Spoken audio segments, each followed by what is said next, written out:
아스라님은 어떤 오늘 이야기가 있는지 한번 소개 한 번만 부탁드리도록 하겠습니다.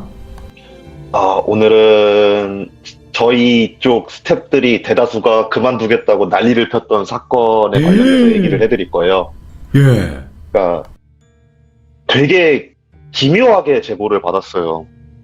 그러니까 저희가 동호회한테는 그 제보를 안 받거든요. 예. 그러니까 대체적으로 동호회한테 제보를 받게 되면은 본인 동호회를 홍보하기 위한 목적으로 제보를 많이 하다 보니까 그 동호회에서 제보를 안 받는데 한 동호회에서 거의 한 달 가까이 계속해서 전화가 오는 거예요. 문자도 오고 막 메일도 오고 전화도 오고.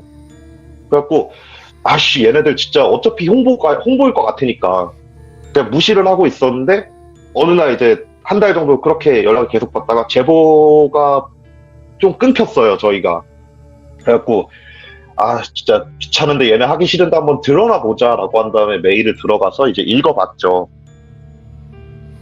이제 읽어봤는데 자기들이 되게 오래전부터 이제 다니던 흉가가 있었는데 어떤 흉가에서 사람이 살고 있다 갑자기. 예.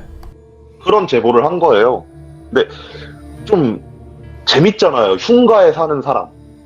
방송으로 내보내기 정말 재밌잖아요. 예. 과연 어떤 사연을 이유일까? 갖고 있을까 하면서 그런 생각을 하면서 이거 진짜면 되게 재밌겠다 이 생각을 한 다음에 이제 촬영 스케줄을 이렇게 막 짰어요. 촬영 스케줄을 짜고 그 제보 한 일주일 정도 후에 이제 사람이 살고 있다니까. 그런데 이제 저희들 머릿속 가능성으로는 이제 빙의 되신 분이겠지라는 생각을 갖고 있었기 때문에 좀 간단하게 준비를 했어요. 저희는 그때 당시 이제 뭐 사람이 살고 있다라고만 들었지 이분이 남자일지 여자일지에 대한 것도 못 들었고 뭐 엄청나게 등치가 좋은 분인지 호리호리하신 분인지도 못 들었으니까. 그래갖고 진짜 별의별 거 다 챙겼어요. 막 그 전기 충격기부터 삼단봉 막 그런 정말 별의별 자식 호신할 수 있는 무기들부터 해가지고 다 챙겨갔거든요. 이제 그 들어가기 전에 혹시 그분이 그 흉가를 사셔서 사시는 경우도 있을 수 있잖아요. 있죠. 네, 그래갖고 저희가 혹시 해가지고 그 주소에 대한 토지등록을 다 확인을 했는데 빈집이에요, 완전히. 그래갖고 여기는 빈집인 거 확인됐고 그러면은 이제 들어가 보자라고 한 다음에 해 뉘엿뉘엿 질 때쯤 한 6시쯤인가 그때 이제 그 흉가를 찾아갔어요. 흉가를 찾아가서 흉가를 딱 외관을 봤는데 1층 단독주택이에요. 진짜 그냥 되게 평범하게 생겼어요. 좀 약간 그 덩굴 같은 게 좀 올라와서 을씨년스러운 느낌은 좀 있긴 했었는데 그냥 딱 보기에는 좀 관리 안 된 집 정도밖에 느낌밖에 안 드는 거예요.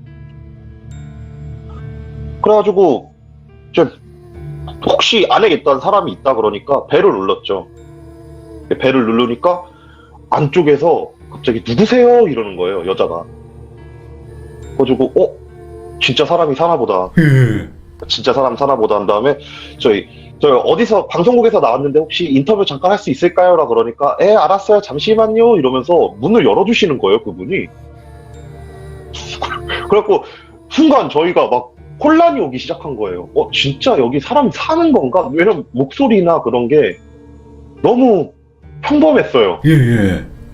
너무 평범했어요. 그래갖고 그분이 또 문을 열고 나오시는데 막 대부분 빙의된 노숙자나 그러신 분들은 옷이 되게 막 꼬지지하거나 막 그렇잖아요. 근데 그때 당시가 이제 봄쯤이었는데 되게 뭐라고 해야, 이거 무슨 색인지 갑자기 기억이 안 나는데 원피스 이제 잠옷 원피스 있잖아요. 그거 되게 깔끔하게 차려입으시고 머리도 되게 웨이브 살짝 준 긴 머리에다가 뭐 외모도 되게 준수하신 여성분이 문을 열고 나오시는 거예요. 그래가지고 야 진짜 뭐냐 이 사람은 한 다음에 일단은 들어가서 인터뷰를 진행하는데 집 안이 흉가예요. 사람이 살 수 없는 환경이에요, 정말. 그러니까 막 방이 거기가 4개가 있어요. 집이 좀 커요. 방이 4개가 있는데 방 하나는 그 천장이 아예 무너져서 들어가지도 못하는 상황이고, 예. 그리고 또 다른 방 같은 경우에는 진짜 막 쓰레기 더미 막 나무 판자 막 이런 것들이 막 널브러져 있었고, 와. 한쪽 방에는 이제 이불 같은, 거기서 주무시는 것 같았어요. 이불 같은 거 막 쌓여 있었고, 다른 방 같은 경우에는 그냥 문이 닫혀 있는데 들어가지 말라 해서 못 들어갔고, 예, 예. 그리고 화장실을 들어갔는데 물도 안 나와요. 근데 그런 집에서 너무나도 깨끗한 차림의 여자가 나오는 거예요. 상황이 너무 이상하잖아요. 근데 앉으래요. 앉아갖고 얘기를 하재요. 그래갖고 어디 앉아야 될지, 왜냐면 저희가 봤을 땐 바닥이 진짜 막 쓰레기 더미예요. 거의 막 예, 예. 흔히 막 진짜 무너지기 직전 집처럼 막 이렇게 바닥에 완전 너저분해져 있는 상태예요. 근데 딱 거실 같은 위치 여기에 앉으시래요.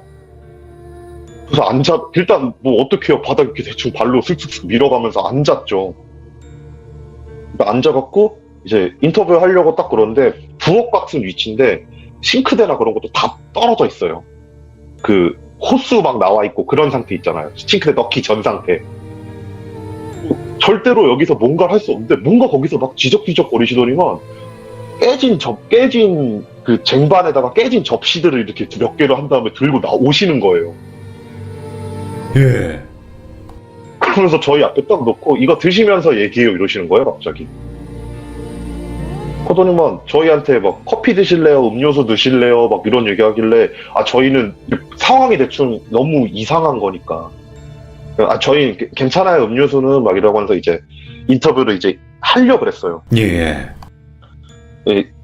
언제부터 여기 사셨냐 이러니까 저 여기 산 지 2달 정도 됐어요. 막 그러면서 집 되게 예쁘죠? 막 이러면서 뭐가 이쁘다. 정말 너무 그러니까 저희가 보기엔 정말 여긴 완전 흉가예요. 사람이 절대 살 수 없는 환경이에요.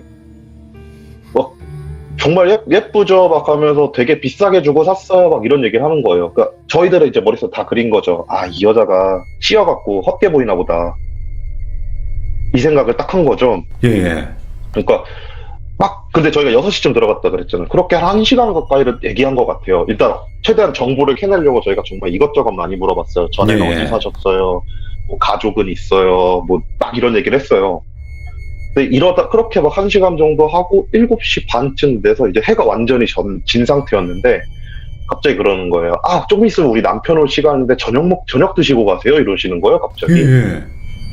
그래서 머릿속으로 순간 결혼까지 했는데 왜 이런 데 살지? 남자가 있는데 같이 씌었나? 이 생각을 저희는 한 거예요. 그래서 이거 진짜면은 여기 더 이상 있으면 안 되겠다 싶은 생각이 딱 드는 거예요. 예. 그래가지고 빨리 자리를 떠야 되겠다. 한 다음에 저희가 이제 다음 촬영 일정이 있어서 좀 죄송하지만 저희 먼저 가보겠습니다. 제가 다음에 다시 한번 연락드리러 올게요. 내일 낮에 시간 괜찮아서 이러면서 자리를 뜨려고 그랬는데 밖에서 띵동 소리가 들리는 거예요. 왔다, 남편.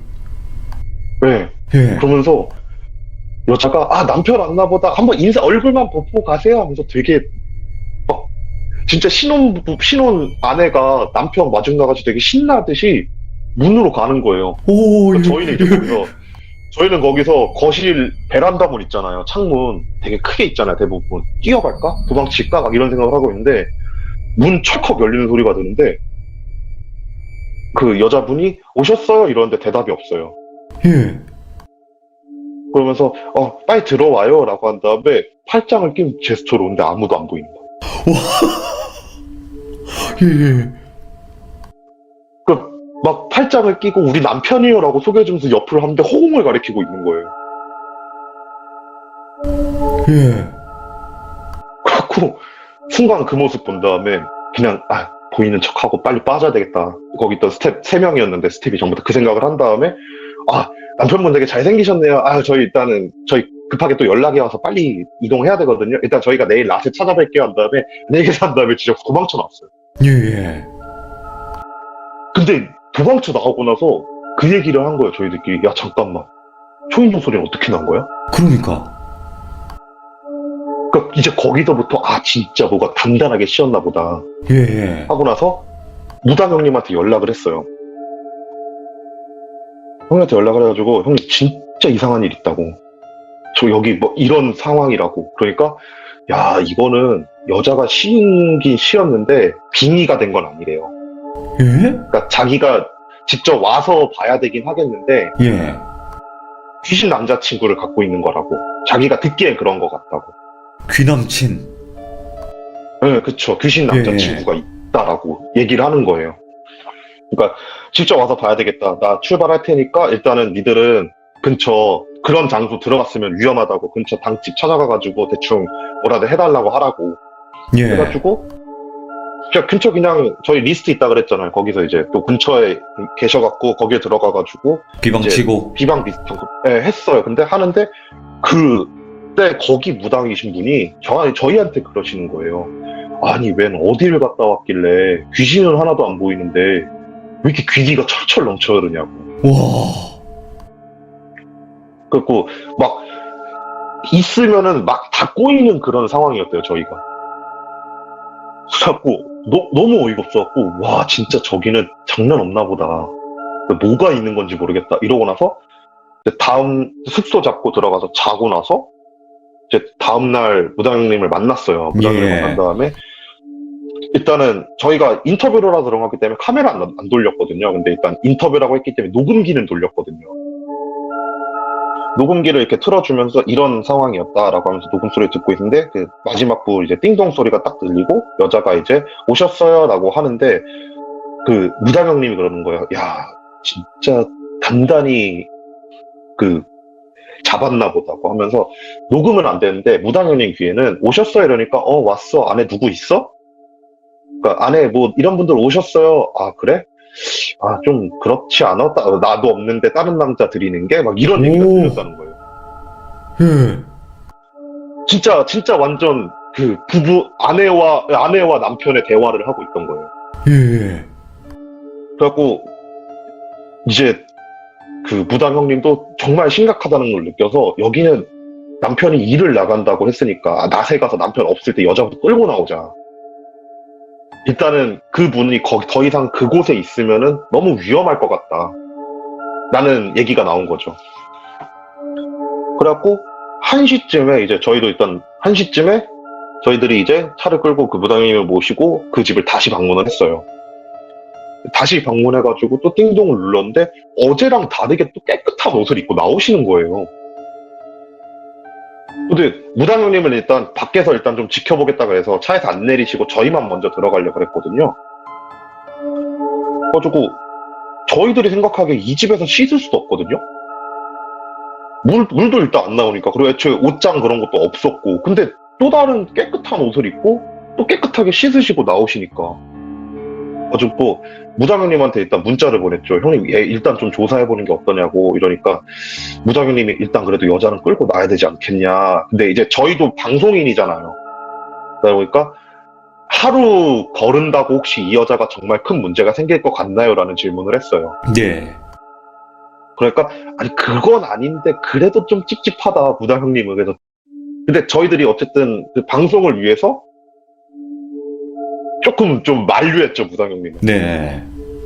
그래갖고 낮에 또 그래서 대략 인터뷰를 한 다음에 이제 그 집 앞쪽에서 이제 차에 타가지고 진짜 형사들 이제 잠복 근무하듯이 근무를 섰어요. 예.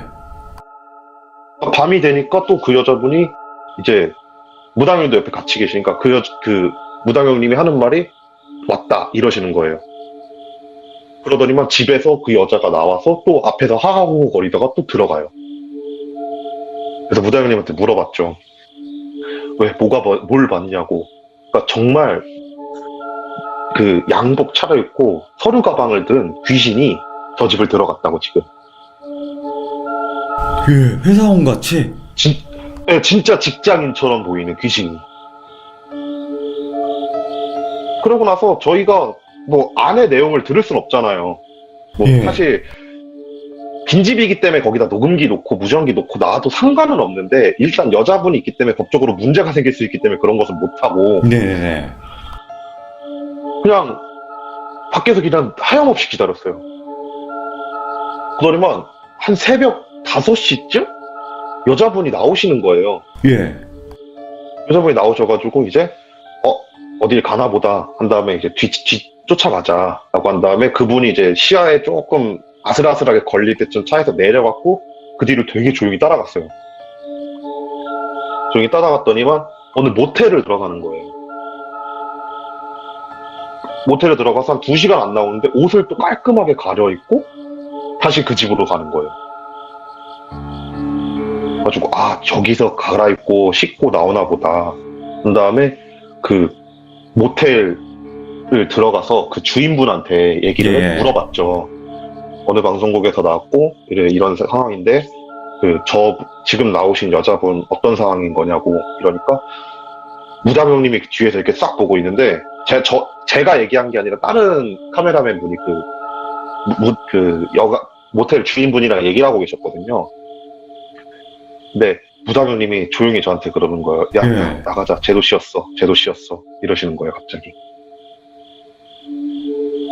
얘도 씌었대요, 모텔 주인. 예. 그러면서 모텔 주인 인터뷰하는 내용이 저분 어떤 분이세요 이러니까 아우 매달 남편이란 사람이 와가지고 사글세 내주고 간다고. 그래갖고 그냥 근데 뭐 모텔에서 자진 않고 그 와가지고 맨날 아침마다 씻고 뭐 남편 그 출근 아침 식사 차려줘야 된다면서 나간다고. 그래갖고 저는 옆에서 들었잖아요. 무당형님이 얘 씌었다고 모텔 주인도. 그러니까 모텔 주인은 존재하지도 않는 남편한테 사글세를 매달 받고 있다라고 믿고 있는 거예요, 상황이. 와, 예. 그래갖고, 야, 이거 여기 도대체 뭔 상황이냐, 진짜. 미쳐 돌아가나 보다 한 다음에 일단 나왔어요. 나와갖고 이제, 무당 형님이랑 이제 얘기를 해봤죠. 형, 이거 어떻게 생각하시냐고. 저 여자 끌고 나올 수 있겠냐고. 근데 무당 형님도 가만히 생각하시더니만, 못 끌고 나올 것 같다고. 내가 끌고 나오고 다쳐도 다시 감겨서 다시 들어갈 것 같다고. 예. 그래갖고, 그럼 어떻게 하셔야 될 것 같냐. 방법을 제시해달라. 이러니까, 와, 나 이거 진짜 모르겠다고. 생각할 시간 좀 달라고. 나도 좀 물어볼 사람들한테 좀 물어보고 상황 파악을 좀 하고 방법을 좀 찾아서 와야 될 것 같다고, 이거는. 감이 안 잡히신데요. 빈이 환자도 아닌 거예요, 그 사람은. 아. 그러니까 어떻게 해야 될지 그분도 감이 안 오는 거예요. 그렇다고 남자 붙잡고 막 하자니 여자가 어떤 행동을 할지도 모르겠고. 그러니까 상황이 너무 어이가 없게 되니까 그 형님도 좀 고민을 좀 해보자. 예. 알았다. 그래, 고민해보셔라. 이러고 나서 그냥 그날 촬영이 그렇게 종료가 됐어요. 저희 쪽에서 더 이상 손 쓸 수도 없죠. 그리고 촬영을 하더니 너무 무섭고. 근데 이제 문제가 됐던 게 그렇게 촬영을 종료하고 3일에 그 여자한테 전화가 온 거예요. 예. 저희 제작진 쪽으로. 왜냐면은 저희가 첫 인터뷰를 할 때 작가분한테 명함을 요청해서 원래 저희가 약간 짜가 명함을 만들어 놓거든요. 그냥 하도 달라고 하는 사람들한테 대충 그 짜가 명함 주고 도망치려고. 근데 그 작가분이 실수로 진짜 본인 명함을 준 거예요. 그래서 그 번호로 전화가 온 거예요, 그 여자한테. 전화가 와가지고 한다는 말이 예. 우리 남편이 여러분들 만나 뵙고 싶다고 했다고. 다시 오라고. 네, 꼭 오셔야 될 것 같다고. 헐. 남편이 꼭 긴히 할 얘기가 있다고. 예. 그래서 저희 쪽에서는 이제 상황을 알잖아요. 그래갖고 저희가 좀 요즘 많이 바빠서요. 저희가 시간이 가능할 때 다시 그러니까 작가 누나가 옆에서 통화하는 걸 좀 봤거든요. 그 누나가 전화기를 든 채로 손을 다다다다다 떨면서 저희가 바빠서요. 저희가 시간 나면은 그때 다시 연락을 드리겠습니다. 막 그런 얘기를 하고 있는데 진짜 표정이나 그런 게 사색이 돼서 통화를 하고 있으니까 저희들한테 이제 막 도와달라고 막 눈짓을 하는 거예요. 사무실에 있으니까 다 같이. 그래갖고 제가 일단 급하게 전화를 바꿔받았어요. 왜냐면 그 누나가 멘탈이 원체 약해갖고 제가 급하게 바꿔달았는데 안녕하세요. 저 저번에 뵀었는데 막 이러니까 그분이 목소리 들으니까 아시겠네요 이러시는 거예요. 예. 그래갖고 저희가 진짜 죄송해요. 저희가 이제 다음 주에 해외 촬영 나갈 게 있어갖고 제가 저희 거기에 가면은 한 달 정도 걸릴 것 같다고. 어떤 일이신데 그렇게 급하게 오시라고 말씀하시는 거예요 라고 얘기를 하니까 그 여자분이 그냥 남편이 갑자기 오늘 그분들 이제 안 오시냐고 물어봤다고. 예. 연락 주신다 그랬는데 안 오신다 그랬다고 한 다음에 명함을 꺼내니까 전화 걸어보라고 한번 뵙고 얘기를 하고 싶다 그랬다고. 그래갖고 그 얘기 듣고, 아, 그러면 그 뭔가 저희한테 직접 하실 얘기는 뭐 급한 얘기나 그런 건 없으신 거죠? 이러니까 막 옆에서 누구랑 떠드는 거예요, 갑자기. 여보, 뭐 그거는 뭐 급하게 할 일인 거야? 아니면 뭐 안 급해? 그러니까 그쪽에서는 그 저희는 이제 여자가 얘기하는 것만 들리는데 갑자기 여자가 또 전화로 아, 그 급한 일은 아니래요. 그러면 다음에 촬영 가능할 때 연락 주세요라고 한 다음에 뚝 끊어지는 거예요. 와. 난리가 난 거죠. 사무실이. 작가 누나한테 붙잡고 핸드폰 번호 바꾸라고. 바꾼 다음에 원래 그거 있잖아요. 그 전화 걸면 핸드폰 번호 바꾸면은 바꾸기 전 전화로 걸었을 경우에 이 번호는 어떤 번호로 바뀌었습니다. 막 한 다음에 그 번호로 연결해주는 서비스. 그것도 다 풀어놓고 주변 사람들한테 예. 번호 바뀌었다고 다 문자라고.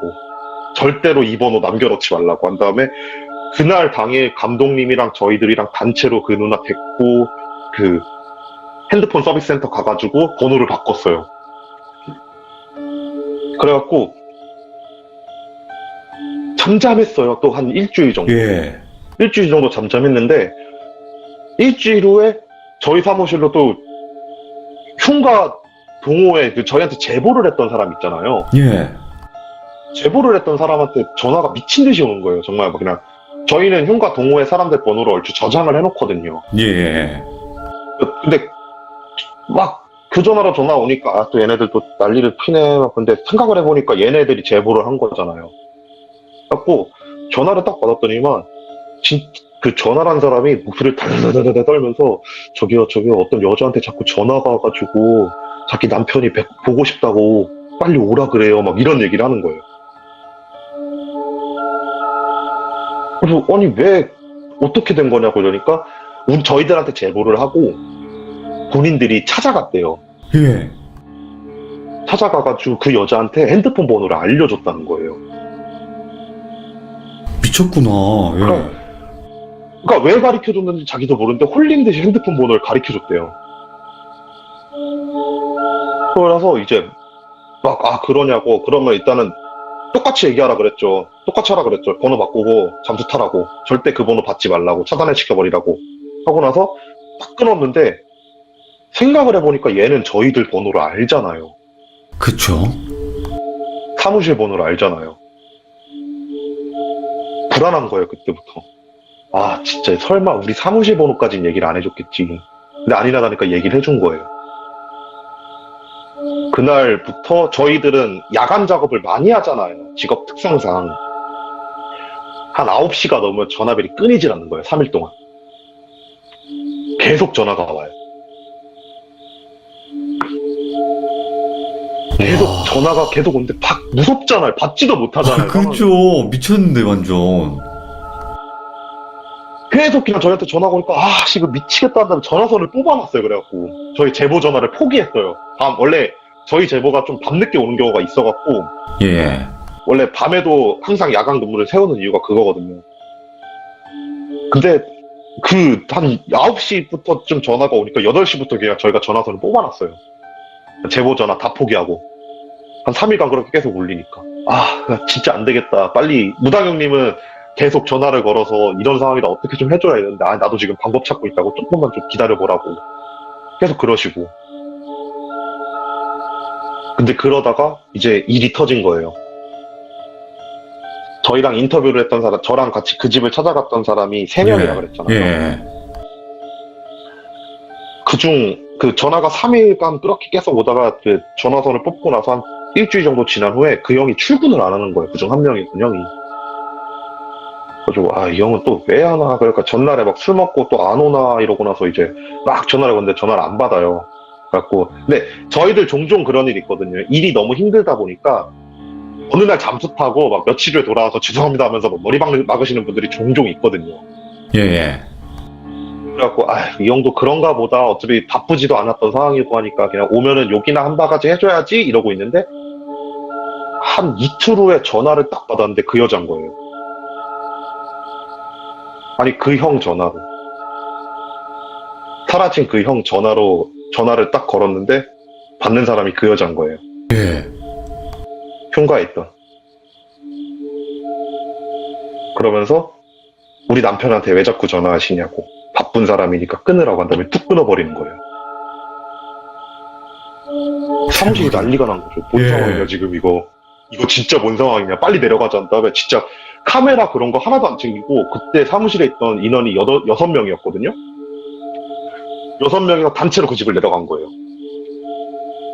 내려가면서 이제 무당님한테 전화해서 미쳤다, 빨리 와라, 이런 상황이다. 그러니까 무당님도 엄청 놀라고, 아니 그렇게까지 하냐고 하면서 막 빨리 갈 테니까 거기 앞에서 보자고, 니들 절대 먼저 들어가지 말라고 하고 나서 그 집 앞까지 딱 도착했는데, 마침 도착했던 시간이 그 퇴근 시간인 거예요.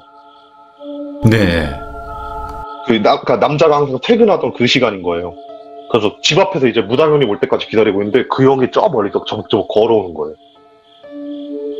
근데 무당형님이 그랬잖아요. 먼저 들어가거나 얘기도 하지 말라 그랬으니까 그냥 보고 있던 거예요. 저희는 일단 저 형 어떻게 행동하나. 이러니까 그 집으로 들어가가지고 배를 누른 다음에 그 여자랑 되게 막 다정하게 막 얘기를 하고 집 안으로 들어가는 거예요. 예, 예.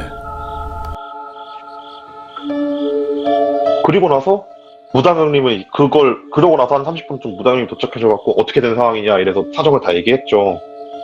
막 이렇게 돼가지고 지금 안에 있다, 어떻게 할 거냐. 그러니까 니들 여자가 모텔 가는 거 그 시간 대충 언젠지 기억하지 않냐. 그러니까 그때 제가 안에 있냐 없는지를 확인한 다음에 그 사이에 잡아오자 예. 라는 얘기가 나와서 새벽 4시까지 기다렸어요. 그냥 멍 때리고 기다리니까 그 여자가 이제 씻으러 나오는 거예요. 그래갖고 오케이 들어가자 한 다음에 무당형님이랑 저희들 이제 진짜 기절시키고 데리고 오려고 전기 충격기를 챙겨갖고 예. 들어갔어요. 일단 무당님 말은 일단 저 집에서는 무조건 끌고 나오라고. 그 다음에 여기 저희가 갔던 그 당집 있잖아요. 거기 계신 그분 댁으로 옮겨서 그분이랑 같이 작업해야 된다고. 그래갖고 전기 충격기를 들고 들어갔는데 제가 그랬잖아요. 친구가 되게 쌓여있는 방이 있었다고. 네네네. 거기서 자고 있는 거예요. 되게 편안하게. 예. 그래갖고 자고 있으면 잘 됐다 한 다음에 그러더라고요. 눈을 가리라 그러더라고요. 귀신 빙의자들 눈을 가리면 힘을 좀 못 쓴다고. 그래갖고 예. 그 형 자고 있는데 뒤쪽으로 쓱 가가지고 눈을 탁 가려 눈을 묶은 다음에 막 갑자기 눈을 묶으니까 막 몸을 발버둥 쳐가지고 진짜 전기 충격기로 지졌어요. 지지고 나서 끌고 나왔어요. 끌고 그 당집 가가지고 이제 막 빼내는 의식을 한다고. 막 무당형님이랑 거기 계셨던 무당분이랑 막 급한 비슷한 걸 막 버리시면서 했는데, 이제 그분 입에서 나온 말이 나 아내한테 가야 된다고. 왜 갑자기 멀쩡한 사람 데리고 와가지고 이러는 거냐고. 이거 납치라고. 그러니까 막 얘기하는 게 귀신이 얘기한다는 그런 느낌이 아니고 정말 예. 선량한 사람 갑자기 저희가 납치해가지고 구판에 던져놓은 그런 느낌으로 얘기를 하는 거예요.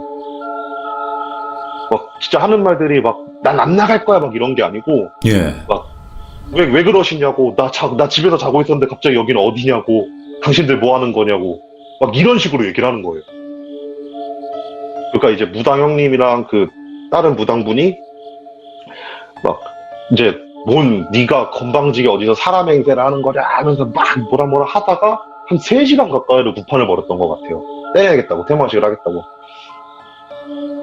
그러니까 이제 어느 순간 이제 저희는 이제 보다가 너무 힘들어가지고, 왜냐면 저희랑 같이 일을 하는 사람이잖아요. 당사자가. 그쵸, 예. 그래서 끝까지 보지도 못했어요. 왜냐면 처음에는 막 그렇게 사람처럼 행세를 하다가 중간부터 막 토를 하고 막 진짜 별의별 짓이 나는 거예요. 막 코피 막 나고 막 거의 그런 상황이니까 저희가 그걸 도저히 못 보겠는 거예요. 예. 그래갖고 저희들은 다 나와갖고 막 이제 밖에서 담배 피우면서 저 형 괜찮아야 될 텐데 막 그러면서 이러고 있는데, 무당형님 이제 끝났다라고 한 다음에 이제 딱 나오시는 거예요.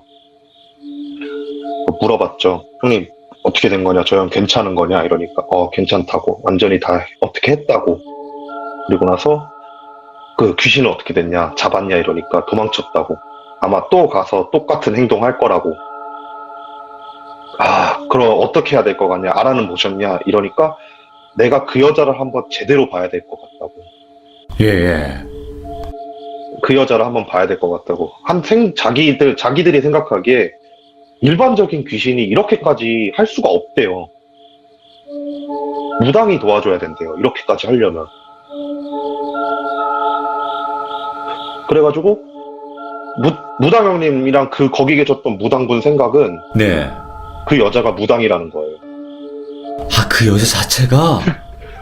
네, 그렇지 않으면 그 귀신이 그만큼 행세를 할 수가 없대요. 예. 그래갖고 알았다. 그럼 우리가 전화를 해가지고 낮에 남자가 없던 그 낮에 인터뷰를 시간을 잡겠다. 예. 대신 이제 들어가는 사람 인연을 최저로 이제 딱 잡기로 한 거죠. 이제 무당 형님 거기서 이제 오랜만에 공인을 받았어요. 이제 너 들어가자, 너도 들어가자, 나머지는 안 돼. 오. 한 다음에 멤버로 채택된 게 저랑 다른 형님 한 분이에요. 그래서 무당 형님이랑 거기 지역 무당 분이랑 저랑 다른 형님이랑 이렇게 4명이서 이제 인터뷰를 잡고 들어간 거죠. 딱 들어갔는데 똑같아요. 또 예. 저희가 또 처음 보는 깨끗한 옷을 입고 저희를 떡 한 다음에 또 거실에 앉으시라고 오늘은 다른 분이 오셨네 하면서 막 되게 생기발랄하게 막 저희한테 인사를 하길래 근데 이제 저희가 거기서 딱 느꼈던 게 이 사람이 정말 무당이라고 딱 느꼈던 게 무당 형님이랑 그분 무당 눈을 못 마주쳐요. 아, 아예요? 네, 진짜 예. 무당 형님이 이제 사모님하고 저희는 사모님이라 불렀거든요. 사모님 저 남편분이 저희 자꾸 그러니까 제작진인 척한 거예요. 그분들도 제작진 자꾸 만나고 싶다고 하셨는데 왜 그러신 거야 하면서 이렇게 눈을 딱 쳐다보면은 저랑 대화를 하고 있다 그 무당 형님을 딱 보면은 고개가 자연스럽게 내려가는 거예요. 예. 말은 되게 잘 하는데 누가 봐도 쫄았다라는 그런 포즈 있잖아요. 막 그런 포즈를 막 취하시는 거예요, 자꾸. 그러면서 이제 막 그렇게 대화를 막 한 30분 정도 하면서 이제 그 두 분이 간을 보신 거예요. 그러면서 저한테 이제 툭툭툭 치면서 야 담배나 피러 나갈래? 그러니까 이런 식으로 딱 얘기를 하고 나왔어요. 둘이서 무당현님이랑 저랑 나가고 이제 저는 무당현님 담배를 안 피우시니까 전 진짜 담배 몰고 형 어떠신 것 같아요? 이러니까 제 무당 봤다고. 근데 난 처음 봤다고. 정신병 있는 무당은 처음 봤다고. 아, 정신병 있는 무당. 네. 예. 그러니까 막 허주를 모시는 것도 아니고 정말 나름 신실하게 자기들 신령을 모셨던 분인데 지금은 그 신령은 떠났고 무슨 일인지 모르겠지만 얘는 지금 제정신은 아닌 것 같다고. 그러니까 허주나 그런 나쁜 신을 모시는 그런 무당은 아니래요. 그래갖고 그럼 어떻게 해야 될 것 같냐 이러니까 내 생각은 보호자를 찾아야 된다고. 그 다음에 왜 우리나라 보건법 중에 그런 거 있잖아요. 가족 중 2명 이상이 동의를 하면은 정신병원에 입원시킬 수 있는 거 아시죠? 그렇죠. 네, 알죠. 네, 그래서 보호자를 찾아서 이 여자를 입원시켜야 된다고. 얘는 정신병이라고 이거는. 정신병에 걸려서 귀신을 사람으로 착각하고 이러고 살고 있는 거라고. 그러면서 자기 남편이니까 자기 기 퍼먹여주면서 키우고 있는 거라고. 귀신 하나를. 그런 얘기를 하시는 거예요. 그래서 근데 어떻게 이 여자가 누군지 어떻게 알아요 저희가. 보호자 연락을 어떻게 찾고. 그래갖고 그렇다고 이제 경찰에 신고하기도 애매한 상황인 거예요. 근데 생각을 해보니까 경찰에 신고해도 돼요. 이 여자는 지금 현재 사유지 무단 점거를 하고 있는 상황이거든요. 그렇긴 하네요. 네, 그래갖고 저희가 경찰에 신고했어요, 그날. 경찰에 신고를 해서 경찰이 진짜 와가지고 이제 막 그 여자를 끌고 나왔죠. 끌고 나와서 이제 경찰서에서 이제 막 이런저런 얘기를 하는데 여기서 문제는 뭐냐면요. 그 여자가 자기 막 그걸 얘기를 안 하는 거예요. 경찰서에서는 이제 안 되겠다 지문 찍어라 한 다음에 지문 갖고 이제 딱 뺐잖아요, 그걸. 그 다음에 보호자한테 연락해서 연락이 된 거예요, 보호자분이랑. 그래갖고 보호자가 오신대요. 또 근처 산다고 하더라고요, 마침. 근데 보호자가 오는데 보호자가 여관 주인이에요. 여관 주인? 네, 여관 주인이 어머니예요. 거기서 진짜 다 그냥 멍 때렸죠. 이게 뭐냐. 여관 주인도 어떻게 근데 무당을도 그랬잖아. 여관 주인도 이미 와. 시행 상태라고. 미쳤다, 진짜. 그러면서 여관 주인이 와가지고 아우 죄송하다고 우리 딸이 몰랐다고 한 다음에 벌금 내고 데리고 나갔어요. 벌금 내고 데리고 나갔다고요, 그냥? 예, 그냥 벌금 내고 데리고 나갔어요. 이제 거기서 이제 완전 멘붕 온 거예요, 저희 제작진이. 예. 그러니까 방법이 없다고, 이런 방법이 없다고, 무당분들도 이제 방법이 없는 거예요. 왜냐면 갑자기 그냥 여관 주인 붙잡고 비니 치료를 해가지고 정상화를 시킨 다음에 그 여자 보호소로 해가지고 정신병원을 입원시킨 그런 상황은 아닌 거잖아요. 그렇죠. 그러다 보니까 저희들 그냥 이제 감독님 입에서 나온 거예요. 이거 안 예. 된다. 너 도와주고 싶은 걸 알겠는데 포기해라, 이거는. 이거는 귀신 일이 아니라 사람 일이다. 절대로 이거는 우리가 섣불리 건드리면 이건 진짜 법적 문제다. 이거는 그런 쪽으로 다가서야 되는 문제가 아니다. 그쵸. 네가 귀신적인 문제는 아닌 거예요, 상황이. 이거는 정말 사람 대 사람으로 이제 딱 해야 되는 건데, 그게 영적 일이 껴있는 상황인 거잖아요. 그러다 보니까 법이랑 직접적으로 접촉이 되다 보니까 할 수 있는 일이 없는 거예요. 그래서 그냥 무당현님도 어쩔 수 없다, 이건. 나도 어떻게 할 수가 없겠다. 이건 정말 저 여자가 너무 안쓰럽지만 안 되겠다. 일단은 기도나 해야 되겠다, 정신이 돌아오기를. 그런 얘기를 하고 나서 저희가 촬영을 포기하고 딱 나왔는데, 그때부터, 그날 저녁부터 저희들 핸드폰이 미친 듯이 울리는 거예요. 왜냐면은 빙의 되셨던 그 형님 폰을 갖고 있었잖아요, 그 사람. 그렇죠. 저희 스태프들 전화번호를 다 저장해놨나 봐요. 진짜 거의 24시간 돌아가면서 계속 전화가 오는 거예요. 그것 때문에 진짜 되게 저희 스태프들이 정말 많이 그만두려고 그랬어요. 너무 못하겠다고, 무섭다고, 힘들다고. 와.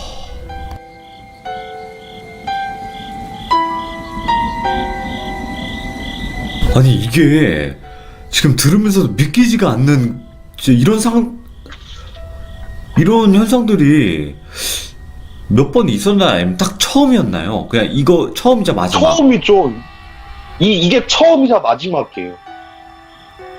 별의별 일이 있구나, 진짜 이 세상에는. 그쵸. 정말 별의별 일이 있어요. 아니, 와, 아스라님은 진짜 웬만한 무당들보다 어떻게 보면 많은 걸 겪으셨겠네요. 아니죠. 저보다 경력이 많은 무당분들보단 덜 겪었겠죠. 그래도 이런 걸 이제 일부러 찾아다니거나 그렇다 보면 웬만한 무당들이 겪지 못했던 이런 현상 같은 걸 볼 수가 있잖아요. 그쵸. 이야, 진짜? 일단은 흉가에 산다는 것 자체도 말이 안 되는데. 저는 그 상황이 더 무서운 거예요. 그러니까 들어갔는데 정말 막 얘기를 하는데 정말 막 그 한 끗의 의심 없이 얘기하는 거 있잖아요. 예. 이 집 참 예쁘죠? 막 하면서 거실에 앉으세요. 이거 드세요. 막 이러면서 막 깨진 접시 갖고 오고 막 그 상황이 너무 무서운 거예요. 아, 이게 지금 이야기로만 들어서 그렇지 실제로 그 자리에 앉아있고 대접을 받는다고 생각을 해보세요. 얼마나 무서워, 그게. 그렇죠. 그리고 심지어 저희 보호자로 모텔 주인이 왔을 때 진짜 정말 다 멍 때렸어요. 순간적으로. 진짜 차라리 뭔가 이거 몰카였습니다 이랬으면 참 좋았을 텐데, 그죠? 그쵸. 그랬으면은 몰카를 기획한 사람을 죽어라 팬 다음에 끝냈죠. 웃으면서. 진짜 뭔가 제작진 몰카 이거 이야기 올라가고 나서 이런 비슷한 몰카 하나 나올 것 같은데, 컨텐츠로. 그러면 진짜 못하잖아요. 어차피 이거 다 적어 놓으셨잖아요. 재배포나 그런 거 불가능하다고. 그렇긴 한데, 예. 만약에 몰카로 나오면 재밌긴 하겠네요. 이게, 그 당하는 사람 그 모습을 보면. 엄청 재밌을걸요. 그러니까요, 예. 야, 진짜.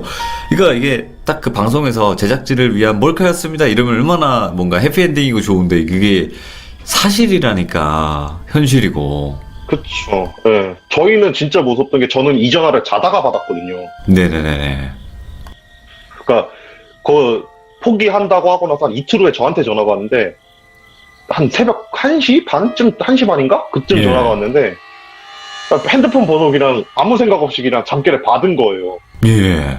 전화 받았더니만 여자 목소리로 안녕하세요. 저 그때 뵀던 그 사람인데요. 이러는데 순간 소름 쫙 돋는 잠이 다 깨는 거예요. 와. 트라우마가 될 수밖에 없네. 끊었는데, 네, 딱 끊었는데 바로 또 전화벨이 울리는 거예요. 그래서 받을까 말까 고민하다가 혹시 해서 받았어요. 받았는데 전화 갑자기 끊어졌네요. 이 소리 듣고 다시 끊었어요. 이야. 그러면 지금 그분은 설마 또 거기 흉가에 가서 살고 있진 않겠죠? 아직도? 몰라요. 저희는 거기 다시는 안 갔어요. 와. 진짜 듣도 보도 못한 이야기네요. 진짜 아스라님. 와, 근데 진짜 저는 진짜 이거 진짜 무서웠거든요. 이 일은. 저희 무서워요. 제작진들도 네. 네, 제작진들도 이것 때문에 트라우마 생겨갖고 그래서 저도 이 일 있고 나서 모르는 번호 잘 안 받아요. 아, 그래요? 근데 저희 제작진들도 그게 좀 생겼어요. 이야. 자, 오늘 아스라님께서 진짜 방송을 하다 보면 진짜 이 정도 지경까지도 겪습니다. 라는 걸 또 보여주신 거네요. 저희에게. 그쵸. 그럼 한 가지만 여쭤봐도 될까요? 뭐요? 이것보다 더 심한 일들도 많나요? 아직 이야기 안 한 거 중에서? 네, 많죠. 저 좀 불안한 게 있어요. 왜냐면 좀 레전드 사연들이 저희 해외 쪽에 있었거든요. 예.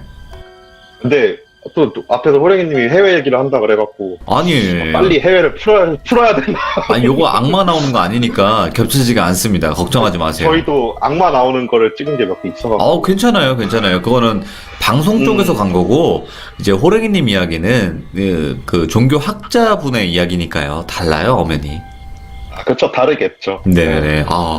아직도 더 이야기 안 한 게 많다라는 거에 더 소름이 돋고요. 네, 아스라님 진짜 감사합니다. 고맙습니다.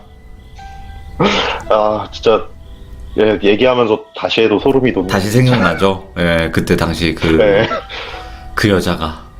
꿈에 안 나왔으면 다행이겠네요. 그쵸. 예. 네. 자, 오늘 또 이렇게 트라우마 같은 또 이야기를 다시 들려주셔가지고 너무 감사드리고, 다시는 촬영을 다니시면서 그런 일 없으시길 바랍니다. 예, 그래야죠. 네. 왜 이렇게 다들 뭘 더 해달라 그러시네. 원래 다들 아쉬운 법이니까요, 이 밤에. 네. 네. 감사합니다. 고맙습니다. 자야죠, 이제 2시인데. 네네네. 네, 감사합니다. 네, 고맙습니다. 네. 자, 이번 이야기는 시청자 진수바리님께서 찾아와 주셨어요. 예, 진수바리님이 오늘 어떤 이야기를 준비하셨을지 바로 출발을 해보도록 하겠습니다. 안녕하세요. 진수바리님. 네, 안녕하세요. 아유, 오늘도 여전히 좋아요. 감사합니다. 네. 저번 주에 감기에 좀 걸려가지고 맞아요. 좀 안타깝게 참여를 못했는데 다행히 외출을 좀 시켜주셔가지고 완치해 나왔습니다. 왜냐면 살아야 일단 좀 사람이 살고 봐야 이야기를 좀 할 거 아니겠습니까? 네, 맞습니다. 예, 병원 외출은 있어요, 저희가. 네네네. 근데 따라가지. 2명 정도 따라가는데 도망갈 순 없어요. 네, 알겠습니다. 그 대신 갈 때 올 때 롤스로이스 소 태워주잖아요. 그건 맞죠. 네. 네, 빨라졌어요, 편안합니다, 롤스로이스 소가. 네. 자, 오늘 진수바리님께서 다시 건강해져서 이렇게 시들모에 찾아와 주셨고, 오늘 해주실 이야기는 어떤 이야기가 될까요? 오늘 이야기는 도박에 좀 관련된 이야기인데 오, 도박? 조금 짜증이 날 수도 있어요. 오, 예. 그래도 좀 사람이 무서운 이야기라서 제가 가족에 돼서 한번 가져와 봤습니다. 근데 저는 이제 나이를 먹어가고 있으면서 도박이라는 것에 손을 대본 적이 없거든요. 네. 근데 생각보다 우리 주변에 말 안 하지만 도박하는 사람들 많더라고요. 정말 많아요, 그거는. 요즘엔 핸드폰으로 하니까 누가 뭐 어떻게 하는지를 모르는 거예요. 하는지도 모르고 바로 옆 사람인데도 모르는 경우가 많더라고요. 맞아요. 진짜 한 5명 중에 1명 꼴은 하는 것 같은데, 느낌이. 진짜. 와. 그래서 무섭습니다, 도박이. 어떤 이야기일지 같이 한번 들어보도록 하겠습니다. 렛츠고! 기리십니다. 진수 발이에요.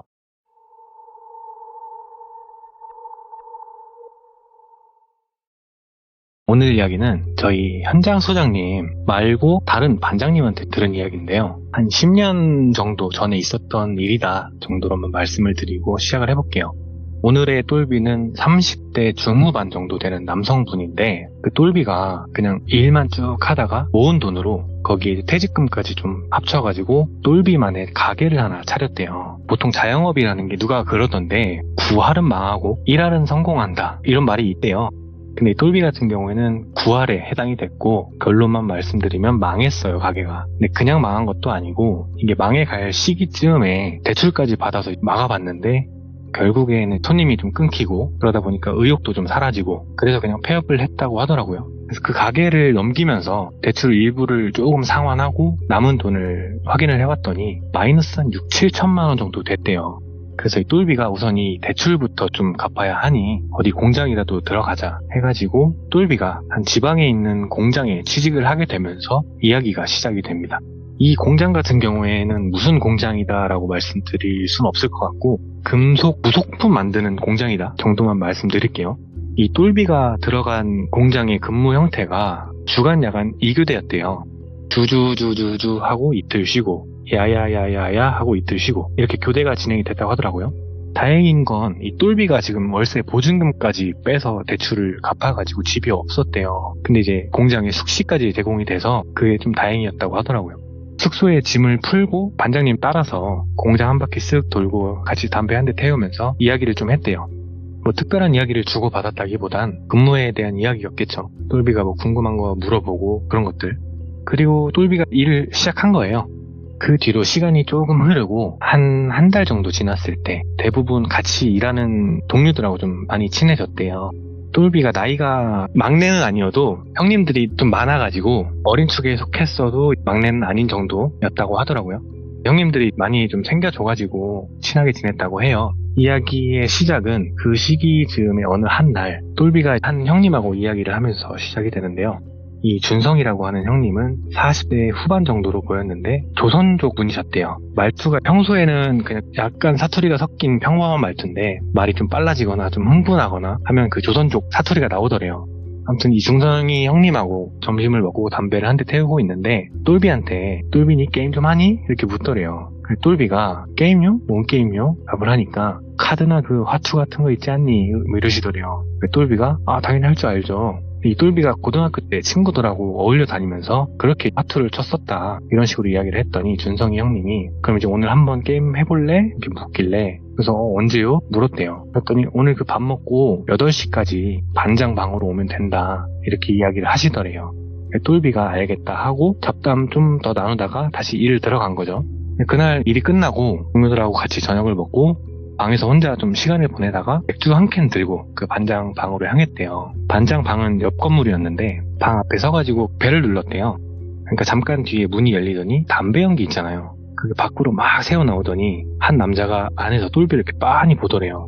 그러더니 어떻게 왔어요? 이렇게 묻더래요. 그 똘비가 오늘 그 준성이 형님이 게임하자고 해서 왔는데요 답을 했더니 들어와요 하더니 그냥 문을 활짝 열어주더래요. 똘비가 이제 맥주 한 모금 그냥 마시면서 방 안으로 들어갔더니 반장 방은 좀 크더래요.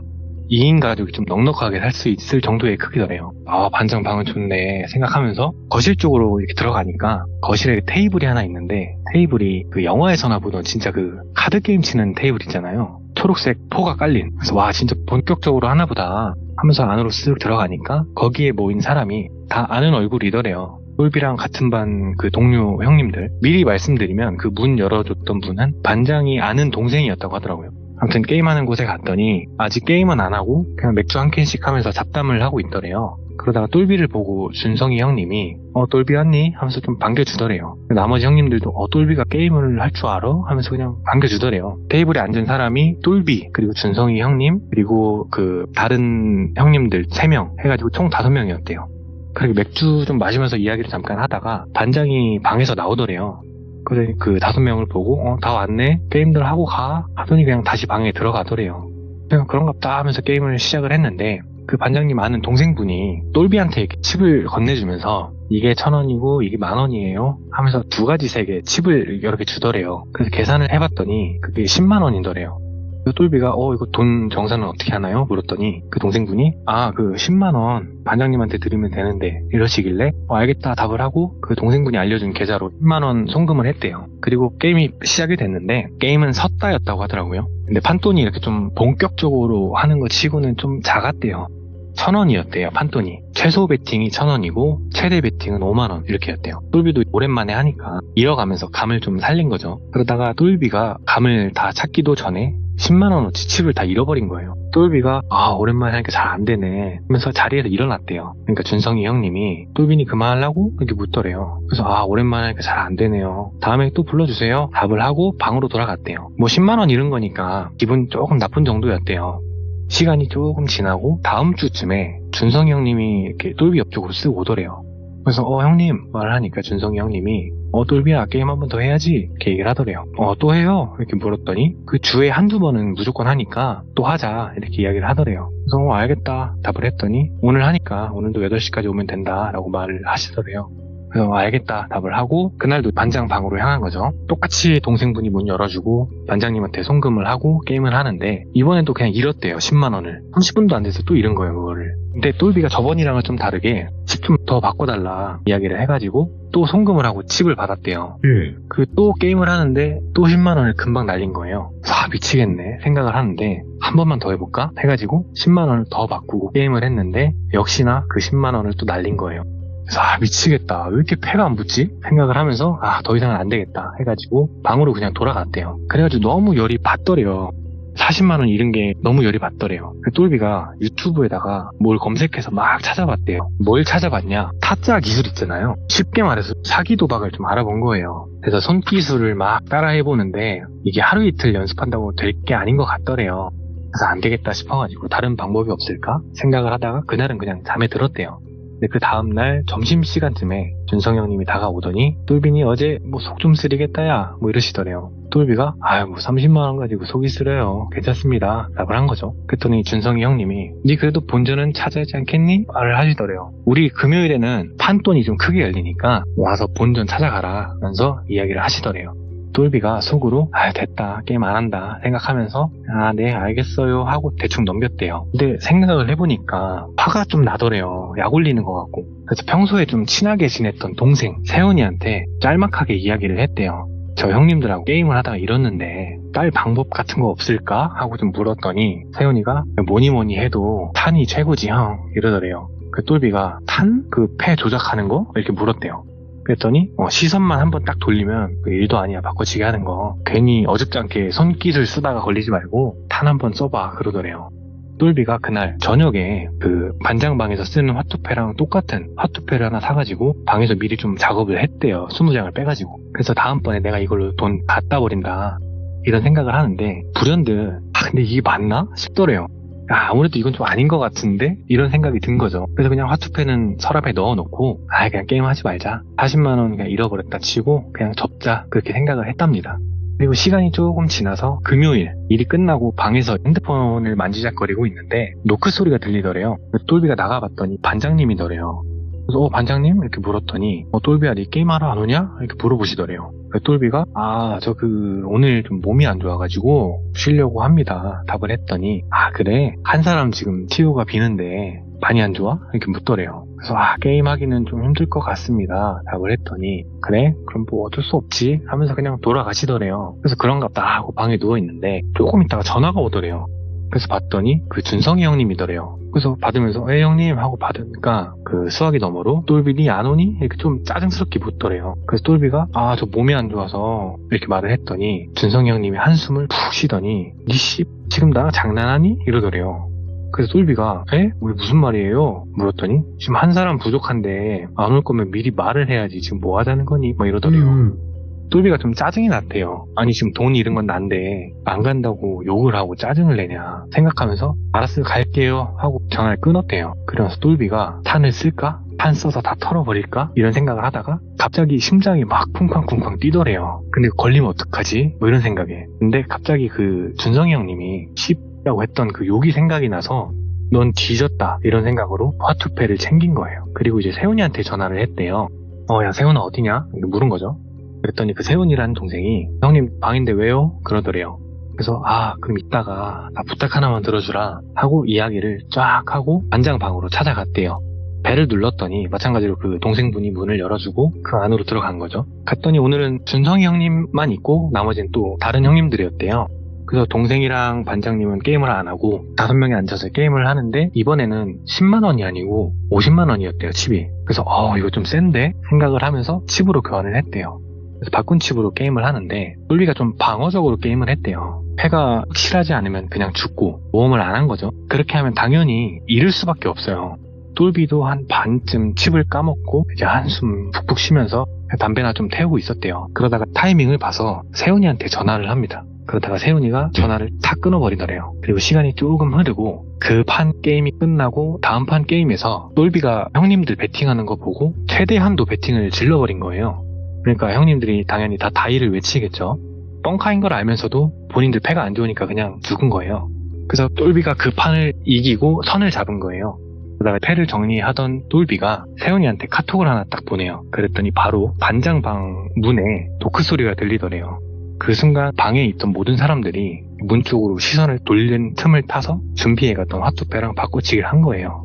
바꾼 패를 자기 앞에 딱 내려놓고 조금 있으니까 그 세훈이가 반장 아는 동생분하고 같이 들어오더래요. 그러니까 준성이 형님이 세훈이 니 어떻게 왔니? 이렇게 물으니 세훈이가 그 똘비 형님 얘기 듣고 나도 게임 한번 해보고 싶어서 왔다 대답을 한 거죠. 그러니까 반장님이 방에서 나오시더니 지금 인원 찼으니까 튀어날 때까지 구경해라 하면서 그냥 상황이 넘어갔대요. 세훈이가 앉아서 구경하고 똘비가 패를 돌리는데 당연히 이미 조작이 돼 있는 거예요. 그 화투패가. 그 판에서 똘비가 500만 원 가까이 딴 거예요. 판돈 500이 어떻게 나왔냐면 칩으로는 모자라니까 형님들이 게임 끝나고 이제 바로 송금하는 조건으로 해서 게임이 진행이 됐던 거예요. 당연히 똘비 패가 제일 높으니 똘비가 이기게 된 거죠. 그래서 돈을 받고 더 이상 게임이 진행될 것 같지가 않아서 그 자리가 끝이 났대요. 그래서 막 신나가지고 방으로 돌아가서 이걸로 뭐 할까 뭐 살까 생각을 하면서 좀 들떠있는 상태로 잠에 들었대요. 그리고 다음날에 방에 퍼질러 누워있는데 준성 형님한테 연락이 오더래요. 네 형님 말을 했더니 똘비니 지금 방이니? 이렇게 묻더래요. 그래서 네 저 방이에요 답을 했더니 같이 점심이나 먹게 나오라고 말을 하더래요. 그래서 알겠다 하고 밖으로 나가서 같이 점심을 먹었대요. 먹고 있는데 이 준성이 형님이 똘비야 이러더니 똘비가 형님 답을 하니까 네 어제 따간 돈 그거 내 돈은 좀 돌려줄 수 있니? 이렇게 묻더래요. 그래서 형님 그 무슨 말이에요? 돈을 왜 돌려드려요? 제가 딴 건데 답을 했대요. 그러니까 그래? 나 급하게 좀 쓸 돈이 있어서 그러는데 못 돌려주냐 한 번 더 묻더래요. 그래서 안 돼요 이건 아니죠 형님 답을 했더니 그래 알았다 하더니 그냥 말 없이 그냥 점심만 먹고 가더래요. 그래서 그런가 보다 하고 시간이 지나고 다음날 일요일도 지나고 월요일 이 준성이 형님이 좀 달라졌대요. 원래 말수가 많고 좀 장난치고 이런 스타일까지는 아니었어도 말은 간간히 걸었는데 아예 말을 안 걸더래요 똘비한테. 근데 그게 다가 아니고 옆을 스쳐 지나가면서 어깨빵을 치고 노려보고 간다던가 노골적으로 좀 자기를 신경 쓰이게 하더래요. 그래서 담배 피는 데 가가지고 준성이 형님한테 이야기를 했대요. 형님 내가 돈 안 돌려줘서 이래요? 물었더니 니 지금 뭐라니? 이러시더래요. 똘비가 아니 아까부터 노려보질 않나 치고 가질 않나 좀 유치하게 뭐 하는 거예요 이야기를 했더니 니 지금 말 다 했니? 하면서 똘비 멱살을 잡더래요. 근데 한 가지 말씀드릴 게 똘비 같은 경우에 키가 180 중반에 체중도 꽤나 나가는 덩치가 조금 있었대요. 딱 봐도 쟤는 건드리면 안 되겠다 싶은 느낌이에요 얼굴도. 근데 그에 비해 준성이 형님은 키도 170 강당강당하고 왜소했다고 하더라고요. 근데 그런 사람이 멱살을 잡으니까 똘비가 나 진짜 나이 좀 먹었다고 대우 좀 해줬더니 지금 뭐 하는 거냐고 그러면서 준성이 형님의 양팔을 잡고 꺾기 시작했대요. 그랬더니 준성이 형님이 막 하면서 소리를 지르니까 근처에 있던 사람들이 막 달려가가지고 말리고 하는 거죠. 그러다가 반장님까지 알게 돼서 와가지고 이 두 사람한테 좀 뭐라고 한 거예요. 혼낸 거죠. 지금 일터에서 뭐 하는 거냐 니네가 애들이냐 하면서 막 뭐라고 했대요. 그렇게 그 자리는 끝이 났는데 그 뒤로 그냥 서로 아는 척을 안 했다고 하더라고요. 똘비도 게임하러 안 가고 마주쳐도 그냥 쌩하고 지나갔대요. 그러던 어느 날 이 준성이 형님한테 연락이 한 통 오더래요. 전화를 받은 거죠. 네 하고 받았더니 똘비니 지금 방이니? 이렇게 묻더래요. 그래서 방인데요 답을 하니까 그럼 잠깐 문 좀 열어줘라 이러시더래요. 똘비가 방문을 열었더니 그 준성이 형님이 서 있더래요. 그래서 이 시간에 웬일이에요? 물었더니 나 들어가도 되지? 이러더래요. 들어오시라 해가지고 방 안에서 이야기를 하는데 뭐 이런저런 막 잡설을 막 얘기하다가 똘비가 형님 본론만 말씀 주세요. 우리가 지금 뭐 이렇게 잡담 나눌 사이는 아니잖아요 라고 말을 했대요. 그랬더니 준성이 형님이 아 똘비야 내가 지난번에 좀 미안했다. 나이 먹고 그러면 안 되는데 갑자기 좀 화가 나서 그랬다. 이해 좀 해달라. 이렇게 좀 사과를 하더래요. 그 똘비도 좀 풀리니까 예, 저도 뭐 죄송합니다. 형님한테 그러면 안 되는 건데 저도 죄송해요. 답을 하고 나서 뭐 이런저런 얘기를 주고받다가 준성이 형님이 똘비야 근데 니 요즘 게임을 안 하던데 게임 접었니? 이렇게 묻더래요. 그래서 아 형님하고 싸우고 그냥 할 맛 안 나서 안 갔어요. 답을 했대요. 그러니까 아 딴 건 아니고 우리 판 한번 짤래? 이렇게 묻더래요. 그 똘비가 판이요? 무슨 판이요? 이렇게 물었더니 이번에 나 예전에 현장 일할 때 같이 일하던 개 같은 새끼가 하나 있었는데 우연인지 이번에 우리 공장 들어와가지고 복수를 좀 하고 싶은데 도와줄 수 있겠냐 묻더래요. 그래서 그게 무슨 말이에요? 자세히 좀 말해줘요. 말을 하니까 판 한번 쓰자. 내가 자리에 앉을 테니까 네가 시선만 좀 돌려줘라 해가지고 구체적인 내용을 들은 거예요. 딴 돈은 반반 나누고 그렇게 하자. 그 똘비가 조금 찔리긴 했지만 알겠다 대답을 하고 그날까지 시간이 조금 흐르고 결국에 그 날이 됐대요. 일을 마치고 반장 방으로 가보니 슬슬 모이더래요. 거기 처음 보는 아저씨도 한 분 있더래요. 인사 한 번씩 하고 자리에 앉아서 선수들 기다리고 있는데 뭐 금방 왔대요. 칩으로 교환하고 게임 시작을 했답니다. 근데 그 전에 반장님 아는 동생이 이렇게 얘기를 했대요. 오늘은 맥스 풀고 갈게요. 그러니까 최대 배팅 한도를 풀고 가겠다는 거예요. 그 상태로 게임이 시작이 됐는데 오늘은 템포가 조금 이상했대요. 크게 따거나 뭐 크게 잃는 사람도 없고 누가 크게 치면 다 죽고 소액으로 막 유혹해도 안 넘어오고 최대 한도를 좀 풀어서 그런가 너무 루즈해졌대요.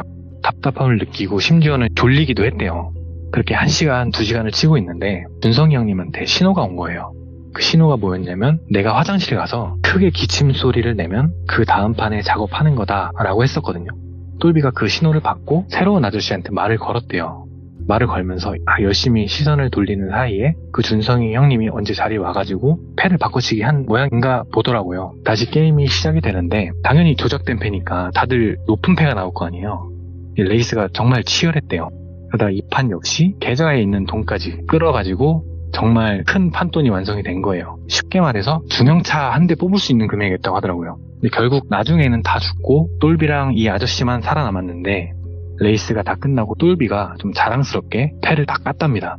형님 광땡이면 가져가세요 하고 장땡을 딱 깠대요. 그러면서 칩을 가져가려는데 그 아저씨가 아이고 한 끗 차이네 하면서 광땡을 딱 내려놓더래요. 그래서 뭐야 똘비가 멍해져가지고 심장이 덜컥 내려앉더래요. 그래서 준성이 형님을 딱 쳐다보는데 누가 봐도 정말 노골적으로 웃음을 참는 표정 있잖아요. 그 표정이더래요. 그 똘비가 형님 이거 뭐예요? 물었더니 그 준성이 형님이 시치미를 딱 대면서 야 일찍 죽길 잘했네. 야 장땡에 광땡까지 나왔어? 하면서 말을 무시하더래요.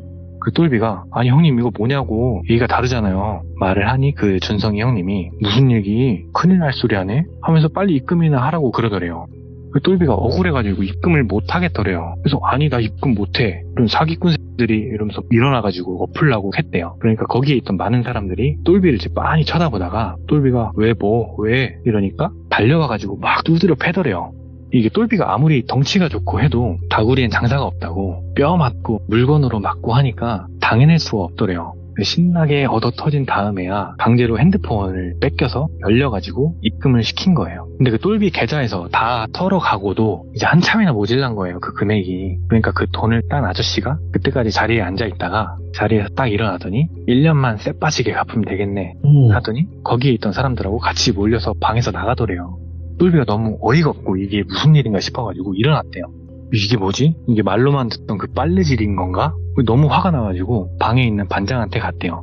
그 반장님 저 지금 사기당했는데 지금 이거 맞아요? 물었대요. 그랬더니 반장님이 TV를 보다가 뒤를 쓱 돌아보더니 야 똘비야 그건 도박한 니네들끼리 해결할 문제 아니냐? 난 게임도 안 했는데 내가 뭐 걷다 대고 왈가왈부 할 문제는 아닌 것 같은데 이러시더래요. 뭐 맞는 말이긴 해도 똘비가 좀 억울하잖아요. 근데 할 말은 없고 그래서 그냥 한숨 푹 쉬면서 방으로 돌아갔대요. 그리고 그 주가 지나고 다음 주에 흡연구역에서 담배를 태우고 있는데 준성 형님이 똘비한테 오더래요. 똘비야 이렇게 부르니까 똘비가 말 걸지 마쇼. 지금도 패고 싶은 거 꾹 참고 있으니까 말 걸지 말고 가쇼. 이렇게 답을 했대요. 그러니까 그 준성 형님이 아니 너 그 양반 뭐 하는 양반인지 모를 테니까 말해주려고 하면서 똘비가 가만히 있으니까 그 양반 꾼이야. 돈 받는 데는 귀신이 따로 없어. 그러니까 제때제때 갚는 게 좋아. 말을 하더래요. 그러니까 똘비가 장난하나 하면서 뒤를 딱 돌아보는데 그 준성이 형님이 믹스커피 한 잔을 들고 옅은 미소를 짓고 있더래요. 받아. 그러면서 커피를 건네주길래 똘비가 지금 약 올려요? 물었대요. 그러니까 준성이 형님이 일단 받아 하더니 똘비 손을 잡아가지고 믹스커피를 건네준 거예요. 그리고 한다는 말이 근데 너만 피해자는 아니다 하면서 본인 커피를 후룩 마시더래요. 그러면서 담배에 불을 붙여가지고 똘비의 입에 물려주고 본인도 담배를 다시 하나 피고 그러면서 너만 당했다고 생각하지는 말아라. 그 양반 진짜 피도 눈물도 없는 양반이다 라고 말을 하더래요. 똘비가 그건 솔직히 내 알바 아니고 지금 뻔히 대놓고 빨래질 당했는데 이걸 내가 왜 갚아요? 사기잖아 이거. 그러면서 담배를 뭐 피고 커피도 마시고 하면서 하소연을 좀 했대요. 그러다가 남은 커피를 이제 한 모금 쫙 마시고 담배를 끄면서 형님 나 그 돈 못 갚으니까 그렇게 아세요. 이러더니 다시 일을 하러 들어간 거예요. 똘비가 가만히 일을 하고 있는데 이게 생각할수록 열이 받더래요. 어떻게 나한테 이럴 수가 있지? 생각하면서 가만히 일을 하는데 어느 순간부터 그냥 좀 몽롱한 느낌이 들면서 눈이 살짝 감기더래요. 그래서 왜 이렇게 졸리지? 하면서 정신 차리려고 막 발을 동동 구르고 뺨도 때리고 하는데 잠이 안 깨더래요. 평소에 이런 적이 몇 번 있어서 이럴 때 찬물 세수하면 그래도 좀 효과가 좋더라 해가지고 찬물로 세수도 하고 했는데 그래도 잠이 안 깨더래요. 그래서 미치겠다 하면서 일을 하고 있는데 어느 순간 이 똘비가 잠깐 졸음을 못 참고 그대로 한번 이제 꾸벅 준 거예요. 근데 그 타이밍에 똘비 손이 쓱 하고 움직이더래요. 똘비가 놀라가지고 딱 깼더니 그 프레스기 있잖아요. 파워프레스라고 하나요? 거기에 본인 손이 있더래요. 그 눈을 깜빡하는 순간에 프레스기가 작동을 했고 순식간에 손이 아작이 난 거예요. 똘비가 으악 하면서 막 소리를 지르니까 사람들이 모여들잖아요. 근데 그 통증도 통증인데 이게 너무 놀라가지고 쇼크로 기절을 한 거예요. 똘비가 눈을 떴을 때는 병원이었대요. 깨자마자 화들짝 놀라가지고 본인 손 상태를 확인했는데 그냥 아예 짓눌리고 해가지고 이게 살릴 수가 없어서 손을 했다고 하더라고요. 한쪽 손을. 근데 여기서 진짜 문제는 이 똘비가 한쪽 손이 없으니 할 수 있는 일이 좀 제한적이잖아요. 다른데 취직하기도 힘들고. 근데 반장님하고 얘기하기로는 다니던 공장에서는 한 손으로만 할 수 있는 일도 있고 해가지고 똘비도 먹고 살아야 되니까 다니던 공장을 계속 다닐 수 있게 반장이 처리를 해줬대요. 그래서 그 뒤로 똘비가 태어날만 기다리고 있는데 이 준성이 형님이 병문안을 온 거예요. 똘비가 그냥 한숨만 푹 쉬었대요. 그러니까 그 준성이 형님이 가까이 다가오더니 똘비니 괜찮니? 이렇게 묻더래요. 지금 괜찮아 보여요? 그러면서 좀 짜증스럽게 답을 했대요. 그랬더니 그 준성이 형님이 똘비 옆에 쓱 다가오더니 똘비야 내가 재밌는 얘기 하나 해줄까? 이러더래요. 그 똘비가 아무 대답은 안 하고 그냥 가만히 쳐다봤대요. 그랬더니 갑자기 표정이 싹 바뀌면서 네 손 그 누가 그랬는지 아니? 그러더니 내가 그랬다 그러더래요. 똘비가 뭐라고? 물었대요. 그때까지만 해도 똘비는 담결에 그냥 손 넣은 거라고 생각을 하고 있었대요. 근데 그 준성이 형님이 내가 네 손장난친 거 내가 모를 줄 알았니? 이러시더래요. 그 똘비가 그게 뭔 개소리야 얘기를 하니까 뒤로 의자를 젖히면서 근데 진짜 재밌는 건 뭔지 아니? 하면서 이 준성이 형님이 이야기를 해줬대요. 거기에다가 시간이 조금 지나면서 똘비가 자연스럽게 알게 된 이야기를 섞어서 결말을 말씀드려보자면 많은 분들이 예상하셨겠지만 이 모든 일에 대가리는 반장님이래요. 신입이 들어오면 준성이 형님 같은 다른 형님들이 담당을 해가지고 신입을 꼬드기는 건데 결국 판에 안 친대요. 그 뒤로 여러 번 게임을 하다가 결국에는 이 신입들한테 장난질을 좀 해서 큰 빚을 만들고 결국 이제 월급이 나올 때마다 한 달 생활할 진짜 빠듯하게 생활할 최소한만 남기고 다 빼가는 거예요. 말 그대로 일은 다른 사람이 하고 돈은 반장이 버는 어떻게 보면 진짜 공장에 자기 노예들을 만든 거죠. 같이 일하는 동료들 있잖아요. 다는 아니고 많은 사람들이 이미 빚이 잡혀 있어가지고 나가지도 못하고 노예처럼 최저시급도 못 받고 일을 하고 있었던 거라고 하더라고요. 물론 그 세훈이도 이미 빚이 잡혀 있는 상태였대요. 근데 이 똘비 같은 경우에는 조금 다른 케이스였는데 이 사람들한테 역으로 사기를 쳤잖아요. 패 바꾸치기 해가지고. 근데 그것도 걸린 게 반장 방에 CCTV가 있어가지고 바로 걸렸다고 하더라고요. 그래서 괘씸죄까지 뭐 적용이 돼서 그렇게 된 거라고 이야기하더라고요. 여담으로 이런 식으로 좀 역으로 사기를 쳐서 돈을 딴 그런 경우는 똘비가 처음이었다고 준성 형님이 그렇게 얘기를 했다고 하더라고요. 근데 여기서 좀 의문이 드실만한 게 월급날 돈 안 주면 되는 거 아니냐 할 수 있는데 월급을 반장님이 넣어요. 사장님한테 월급 총 그 금액을 다 받아서 각각 뿌려주는 거예요. 반장님이. 그러니까 맘대로 장난질을 할 수가 있는 거죠. 그리고 그냥 도망가면 되지 않냐 할 수도 있는데 이거는 애초에 도망갈 곳 없이 오갈 데 없는 사람들을 타겟으로 해가지고 그럴 수조차 없게 이렇게 만든다고 하더라고요. 참다 못한 사람들이 경찰에 신고를 여러 번 했었는데 이 공장이 있는 곳이 그렇게 사람이 많이 살고 있는 그런 지역도 아니고 네. 지방이라는 점만 좀 말씀을 드려볼게요. 안타깝지만 이 신고건은 사장선에서 다 커트가 됐대요. 이 모든 일을 사장이 알고 있는데 사장은 그냥 공장만 잘 돌아가면 되니 눈을 감아주고 있던 거였고 네. 이 반장하고 그 밑에 일당들은 뭐 재미도 보고 돈도 버니까 뭐 이런 미친 짓들을 하는 건데 경찰 말고는 밖에 구조 요청을 할 수 있는 사람들이 없는 그런 사람들이 타겟이었던 거죠. 쉽게 말해서. 그런데 그게 끝이 아니더래요. 나중에 그 도박빚 변제가 끝나갈 때쯤에는 이 사람들이 10명 중에 9명은 예. 이미 반장이나 그 밑에 일당들한테 고금리 대출을 받은 상태라고 하더라고요. 당연히 좀 그럴 수밖에 없는 게 한 달에 뭐 10만원, 20만원 남기고 다 가져가니까 본인도 낼 거 내고 해야 되는데 생활을 해야 되잖아요. 불가능하죠, 그게. 그 대출에서 발생되는 이자 때문에 거기에 한번 빠지면 정말 나올 수가 없다고 하더라고요. 근데 이 똘비 같은 경우에는 1년도 안 돼서 기어코 거기서 탈출을 했다고 하더라고요. 그 과정에 대해선 좀 여러 가지 창피한 이야기도 있고 이렇게 많은 분들이 듣는 곳에서 말하기엔 좀 그런 이야기라 정말 우여곡절 끝에 탈출했다는 이야기만 전달드릴 수 있을 것 같아요. 탈출은 했네 그래도. 네. 근데 물론 똘비가 뭐 잘했다는 건 아니고 본인도 그 책임이나 본인의 잘못된 그 행동들을 뭐 알고 있기도 하고 자업자득이다 생각하고 있기 때문에 뭐 욕먹어도 괜찮다 뭐 이런 이야기를 했다고 하더라고요. 그 웬만해선 빠져나올 수 없는 지옥 같은 공장 이야기를 하나 들은 게 있어서 가져와 봤습니다. 근데 진짜 도박하는 사람들이 예전보다 너무 많이 늘었어요. 예전에는 진짜 좀 찾아보기가 힘들었거든요. 접근하기가 좀 쉬워진 것 같아요. 그러니까 주변에서 도박하는 사람들 찾기가 굉장히 어려웠는데 진짜 뭐 내 친구가 하고 있을 수도 있고 내 가족이 하고 있을 수도 있거든요. 네, 맞습니다. 정말 진짜 모르게 하는 거지. 그쵸. 진짜 결국에는 누구 도박해서 그렇게 됐다더라 이 소리가 들려와요. 정말로. 네, 맞아요. 그래서 절대 도박은 손도 대지 않아야 돼요. 왜냐면 그 도박이 무서운 게 도파민이 최고치래요. 그게. 그 도파민 분비되는 게 그 중독성이 최고 단계래요. 인간에 느낄 수 있는 호르몬 중에서. 그래서 못 그만둔다고 하더라고요. 한번 시작하면 절대 그냥 손도 대지 마시고 찾아도 보지 않으시는 걸 추천드립니다. 오늘 진수바리님 이야기 너무 잘해주셔서 감사드립니다. 고맙습니다. 네, 감사합니다. 네. 네. 자, 여러분들 오늘 진수바리님께서 시들무에 찾아와 주셨는데요. 진수바리님 이야기도 너무너무 재밌고 무섭게 잘 들을 수 있는 분이죠. 자, 오늘은 어떤 이야기를 준비하셨을지 같이 한번 들어보도록 할게요. 안녕하세요, 돌비님. 진수바리님. 네, 안녕하세요.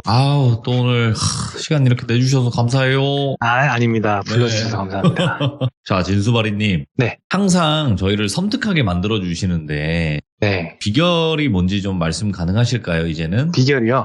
요새는 제가 처음에는 제 이야기들로 이제 좀 알고 있는 이야기들로 했는데, 네. 시참하는 걸 이제 몇몇 분들이 아시다 보니까 주변에서 이야기가 좀 들어오더라고요. 오! 근데 이제 제 주변에 이런 무서운 이야기들을 좀 많이 아시는 분들이 많아서 네. 운이 좋다라고 표현할 수 있을 것 같습니다. 야, 근데 진짜 그렇게 들어와요. 이게 네. 누군가는 그냥 에이 거짓말 아니야? 에이 설마 이러는데 진짜 들어옵니다. 왜냐면 내가 얘기하기엔 조금 그 부담되고 네가 대신 해줘라 이렇게 하는 사람들도 많아요. 생각보다. 저한테도 하루 웬종일 그런 카톡도 많이 오고요. 예. 그러니까 물론 그런 이야기가 네. 다 진짠지 가짠지 제가 알 수는 없지만 그래도 진위 여부가 중요한 게 아니고 무서우면 되니까 그래서 최대한 무서운 이야기들로 가져오고 있습니다. 근데 들어보면 이게 어디서 유명한 괴담을 가지고 왔다 아니다 정도는 파악이 분명히 돼요. 네. 예, 근데 진수바리님께서 해주신 이야기에서는 그런 게 없었어 여태까지. 자, 그럼 바로 들어보도록 하겠습니다. 렛츠가! 기리십니다. 진수바리예요.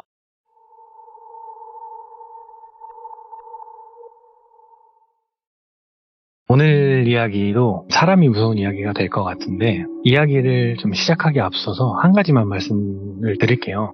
이게 제 지인의 형 얘기예요. 그래서 조심스럽기도 하고 조금 특정되면 안 될 것 같아서 각색을 조금 했거든요. 이야기를 시작해보자면 30대 초반의 똘비가 직접 겪은 이야기인데요. 시기는 대략 5년 정도 전이라고 보시면 될 것 같습니다. 똘비는 한창 모임에 빠져 있었어요. 하는 일이 프리랜서로 일을 하다 보니까 시간이 좀 여유가 많이 있어가지고 한 반년 전쯤에 가입을 해서 활동을 왕성하게 하고 있는 거의 핵심 멤버였어요. 이 모임이 무슨 모임이다 이렇게 딱 말씀드릴 수는 없을 것 같고, 모여서 정보 공유도 하고 같이 놀러도 가고 하는 그런 모임 정도다라고 말씀을 드리고 이야기를 계속 해볼게요. 똘비가 모임 내에서 핵심 멤버기도 했지만 관문이기도 했대요. 관문이라고 해서 이게 무슨 뜻인가 물어봤더니 그냥 본인이 그렇게 이름을 지은 거고, 신입들이 들어올 때 정말 간단하게 면접 같은 걸 본대요. 근데 그 면접을 똘비가 보는데 그 조금이라도 모임 분위기를 좀 해칠 것 같거나 아니면 뭐 흔히 뭐 여미새, 남미새 뭐 이런 기질이 보인다거나 하면은 가차없이 자르고 좀 이렇게 관문처럼 그런 역할을 좀 맡아서 했대요. 덕분에 모임장도 귀찮은 일 맡아서 잘 해주니까 고맙기도 하고, 그래서 똘비한테 기프티콘 같은 것도 좀 보내주고 했다고 하더라고요. 이야기의 시작은 모임장의 한 카톡에서부터 시작이 되는데요. 어느 날 모임장한테 카톡이 왔더래요. 신입 둘 들어왔는데 면접 좀 봐달라고. 그래서 똘비가 알겠다 해가지고 채팅으로 면접을 봤대요. 두 사람이었는데 두 사람 모두 여성분이었고 나이는 20대 후반, 그리고 둘이 동갑이었대요. 그래서 친구냐 이렇게 물어봤더니 둘이 아예 모르는 사이고 우연치 않게 같은 시간에 가입 신청을 한 거예요. 둘 다 면접을 봤는데 이 두 여성분을 지금부터 준이, 현지라고 해보겠습니다. 준이 같은 경우에는 느껴지는 느낌이 좀 발랄한 느낌이었대요. 말투도 좀 싹싹하고 약간 좀 살짝 인싸 기질이 보인 그런 친구였고, 현지 같은 경우에는 조금 조용한 그런 느낌이었는데 그렇다고 막 엄청 뭐 내향적이고 뭐 그런 느낌은 또 아니었대요. 그래서 둘 다 괜찮은 것 같으니 가입시켜도 문제 없겠다 이렇게 모임장한테 얘기를 했더니 알겠다 해서 준이랑 현지가 이 모임에 가입을 하게 된 거죠. 그 주말에 환영회를 한답시고 몇몇 멤버들 모여가지고 한 10명 정도가 모였대요. 준이랑 현지를 실제로 처음 보는 날이잖아요. 남자 회원들이 좀 들떠 보이더래요. 그럴만도 한 게 모임 성비율이 남자가 좀 많이 높았대요. 그래서 그 둘을 기다리고 있는데 준이랑 현지가 같이 들어오더래요. 그래서 딱 봤더니 둘 다 그 미모가 좀 출중하더래요. 똘비 눈에만 그런 건 아니고 남자 멤버들 눈에도 약간 하트가 보이더래요. 그래서 준이랑 현지가 자기소개 같은 것도 좀 하고 그 뒤로 그냥 즐겁게 놀았대요. 삼겹살집에서 1차, 그리고 호프집에서 2차 해가지고 거기서도 남은 멤버들끼리 3차까지 노래방까지 간 거예요. 근데 이 똘비는 2차까지만 가고 3차에서 빠졌는데 모임장이 네가 웬일로 3차를 마다하냐 이렇게 묻더래요. 근데 똘비가 그럴 만한 사정이 있었던 게 새벽에 축구를 봐야 돼서 그랬다고 하더라고요. 아무튼 똘비랑 모임장은 거기서 나오고 집으로 향했고 3차 노래방에 간 멤버는 5명이었대요. 거기에는 준이, 현지, 그리고 남자 3명 이렇게 5명이었대요. 그래서 즐겁게 놀아라 하고 똘비는 집에 와서 바로 잠에 들고 새벽에 일어나서 축구 보고 또 다시 자고 일어났더니 12시 조금 넘은 시간이더래요. 대충 씻고 이제 나와서 잠깐 일 좀 보는데 카톡이 하나 오더래요. 봤더니 현지더래요. 똘비님 하고 온 거예요. 그래서 똘비가 바로 답장을 했대요. 네, 현지님. 그랬더니 어제 잘 들어가셨어요? 이렇게 오더래요. 그래서 잘 들어갔다. 어제 재밌게 잘 놀고 들어갔냐? 이렇게 물으니까 똘비님 먼저 가서 재미없었어요. 이렇게 답이 오더래요. 그거 보니까 똘비가 이거 나한테 끼 부리는 건가? 이런 생각을 하는데 다음엔 끝까지 같이 놀아요. 이렇게 또 오더래요. 그래서 알겠다 답을 하고 뭐 몇 마디 정도 더 나누다가 카톡은 그냥 마무리가 됐다고 해요. 그 이후로도 똘비가 참석하는 모임에는 그 현지가 빠짐없이 참석을 했고 부담스럽지 않을 정도로 똘비한테 친근하게 굴면서 많이 친해졌다고 해요. 오빠 동생 하면서. 그리고 시간이 조금 흘러요. 어느 날 모임장이 주최한 모임 자리가 있었대요. 그 모임 인원 수가 한 30명 정도 됐는데 20명 조금 넘게 참석을 했다고 하더라고요. 작은 가게 하나 대관해가지고 같이 저녁 먹으면서 이런저런 얘기를 하는데 현지가 똘비 옆에 딱 붙어가지고 안 떨어지더래요. 멤버들도 평소에 똘비랑 현지가 붙어 다니는 걸 막 봤으니까 똘비 형 현지랑 사겨? 뭐 이런 거 물어보고 그 똘비가 아니니까 현지를 조심스럽게 떼어내면서 그런 거 아니고 그냥 친한 오빠 동생이다 하니까 옆에서 원래 오빠 하다가 자기 되는 거야 하면서 막 놀리더래요. 그래서 실컷들 해라 하면서 좀 무시를 했대요. 그러다가 자리를 이제 돌아가면서 좀 앉았대요. 멤버들 다 같이 좀 친해지라고. 그러다가 준이가 똘비 옆에 앉게 된 거예요. 준이가 똘비를 보면서 오빠 근데 진짜 현지랑 사겨? 또 이러더래요. 똘비가 아니라니까 답을 했더니 준이가 오빠 근데 아니다 이러면서 그냥 말을 하다 말더래요. 그래서 똘비가 내가 제일 싫어하는 게 그거라고 빨리 말하라고 하는데 준이가 끝까지 말을 안 하더래요. 그래서 똘비가 답답하니까 준이한테 잠깐 바람 좀 쐬자 하고 밖으로 데리고 나간 거예요. 똘비는 담배 피고 준이는 옆에 서가지고 핸드폰 보고 막 하면서 이제 몇 마디 대화를 하다가 준이가 똘비한테 그러더래요. 오빠 궁금해? 그래서 똘비가 그거 물어보려고 데리고 나온 거니까 말해봐 뭔데? 이렇게 답을 했더니 말해도 되나 모르겠는데 현지 있잖아 이러더래요. 그래서 똘비가 현지 뭐? 그랬더니 현지 걔 좀 이상해 그러더래요. 그래서 뭐가? 이렇게 물었더니 걔 약간 4차원? 아니야 4차원은 좀 귀여운 매력이라도 있지 얘는 진짜 말로 설명을 못하겠는데 근데 진짜 이상해 이러더래요. 그래서 그게 뭔 말이야 다시 물으니까 몰라 근데 그냥 이거 여자의 촉 같은 건데 현지 너무 가까이 하지마 걔 진짜 이상해 이러더래요. 그리고는 그냥 들어가더래요. 그래서 뭐야 왜 저래? 그렇게 생각만 하고 그냥 찝찝하게 그렇게 얘기가 끝났대요. 그날 즐겁게 놀고 헤어지고 또 몇 번 모임을 가졌대요. 그러는 와중에 이 현지랑 계속 개인적으로 연락을 주고받고 했는데 똘비도 현지가 좀 마음에 들었대요. 자기한테 잘해주고 모난 데 없고 뭐 얼굴은 당연히 이쁘고 사실 마음에 안 들 이유가 없었는데 그냥 그동안은 좀 오빠 동생처럼 지내다가 어떤 계기가 하나 있어서 그 계기로 살짝 마음이 변했다고 하더라고요. 여자로. 예. 그러다 보니 결국에 이 둘은 연애를 하게 돼요. 거기에 특별한 계기가 있었던 건 아니고 그냥 둘이 연락하고 자주 만나고 하다 보니까 좀 자연스럽게 가까워졌고 둘이 따로 만나기도 하고 이러니까 그냥 똘비가 먼저 사귀자고 한 거예요. 그렇게 둘이 사귀게 됐는데 우리 모임에는 비밀로 하자 이렇게 얘기를 했대요. 괜히 우리 때문에 좀 불편할 수도 있고 하니까 그냥 비밀로 하자 그렇게 얘기가 됐다고 하더라고요. 근데 좋았대요. 오랜만에 하는 연애이기도 하고 설레는 그 기분이 너무 좋았대요. 그리고 원래부터 좀 붙어있고 했다 보니 사람들도 사귀는 걸 전혀 모르더래요. 그러다가 어느 날 준이가 똘비를 밖에다 불러놓고 이렇게 얘기를 하더래요. 오빠 현지랑 사겨? 이렇게 묻더래요. 그래서 똘비가 너 어떻게 알았냐? 이렇게 물었더니 준이가 아니 오빠 내가 얘기하지 않았냐고 현지 진짜 이상하다고 그러더래요. 가만히 들으니까 똘비도 좀 짜증이 나더래요. 아니 뭐가 어떻게 이상하다고 말도 안 하고 그냥 대뜸 이상하다고만 하는데 그리고 내가 만나보니까 이상하지도 않더만 대체 왜 그러는 거냐 이렇게 물었더니 준이가 오빠 진짜 아니야 나도 첫날부터 오빠랑 친하게 지냈고 지금도 난 여기 모임에서 오빠가 제일 친하다고 생각을 하거든 그래서 하는 말인데 현지 쟤 진짜 아니야 오빠 다시 생각해봐 이러더니 그냥 들어가더래요. 그 똘비가 좀 벙쪄가지고 준이 쟤가 왜 저러나 하는데 가만히 생각을 해보니 질투하는 건가 이런 생각도 좀 들더래요. 그렇게 느낄 수도 있잖아요 남자라면. 그래서 똘비도 그냥 질투인가 보다 하고 넘어간 거죠. 그렇게 한 3달 정도가 지났대요. 어느 날 모임장한테 연락이 왔대요. 똘비야 잠깐 보자 그래가지고 똘비 집 앞에서 잠깐 만났대요. 네. 무인 카페 있잖아요. 거기 가서 둘이 커피 한잔 하면서 이야기를 하는데 그 모임장이 똘비야 혹시 너 우리 모임에서 무슨 문제 같은 거 있어? 이러더래요. 그래서 똘비가 문제? 무슨 문제? 이렇게 답을 한 거죠. 그랬더니 어디서부터 얘기를 해야 될지 모르겠는데 지금 모임에서 똘비 너 퇴출시키자고 얘기가 좀 많이 나오고 있어 이렇게 말을 하더래요. 그래서 똘비가 그 말을 듣고 좀 어이가 없죠. 무슨 잘못을 했다고 본인이. 그래서 물었대요. 아니 잠깐만 누가 나를 퇴출시켜? 그랬더니 모임장이 그냥 사실 전부 다 그 얘기를 하네 이러더래요. 그래서 아니 내가 뭘 잘못을 했다고 퇴출을 시켜 내가 왜 물었더니 나도 뭐 정확한 이유를 듣고 그런 건 아니라서 무시하려고 했는데 멤버들이 너가 자꾸 멤버들 이간질 시키고 다닌다니 요즘엔 뭐 여자 없으면 모임도 안 나오고 좀 뭐랄까 강압적인 느낌도 있고 그렇대 뭐 이런 식으로 되게 장황하게 돌려서 여러 가지 이야기를 하더래요.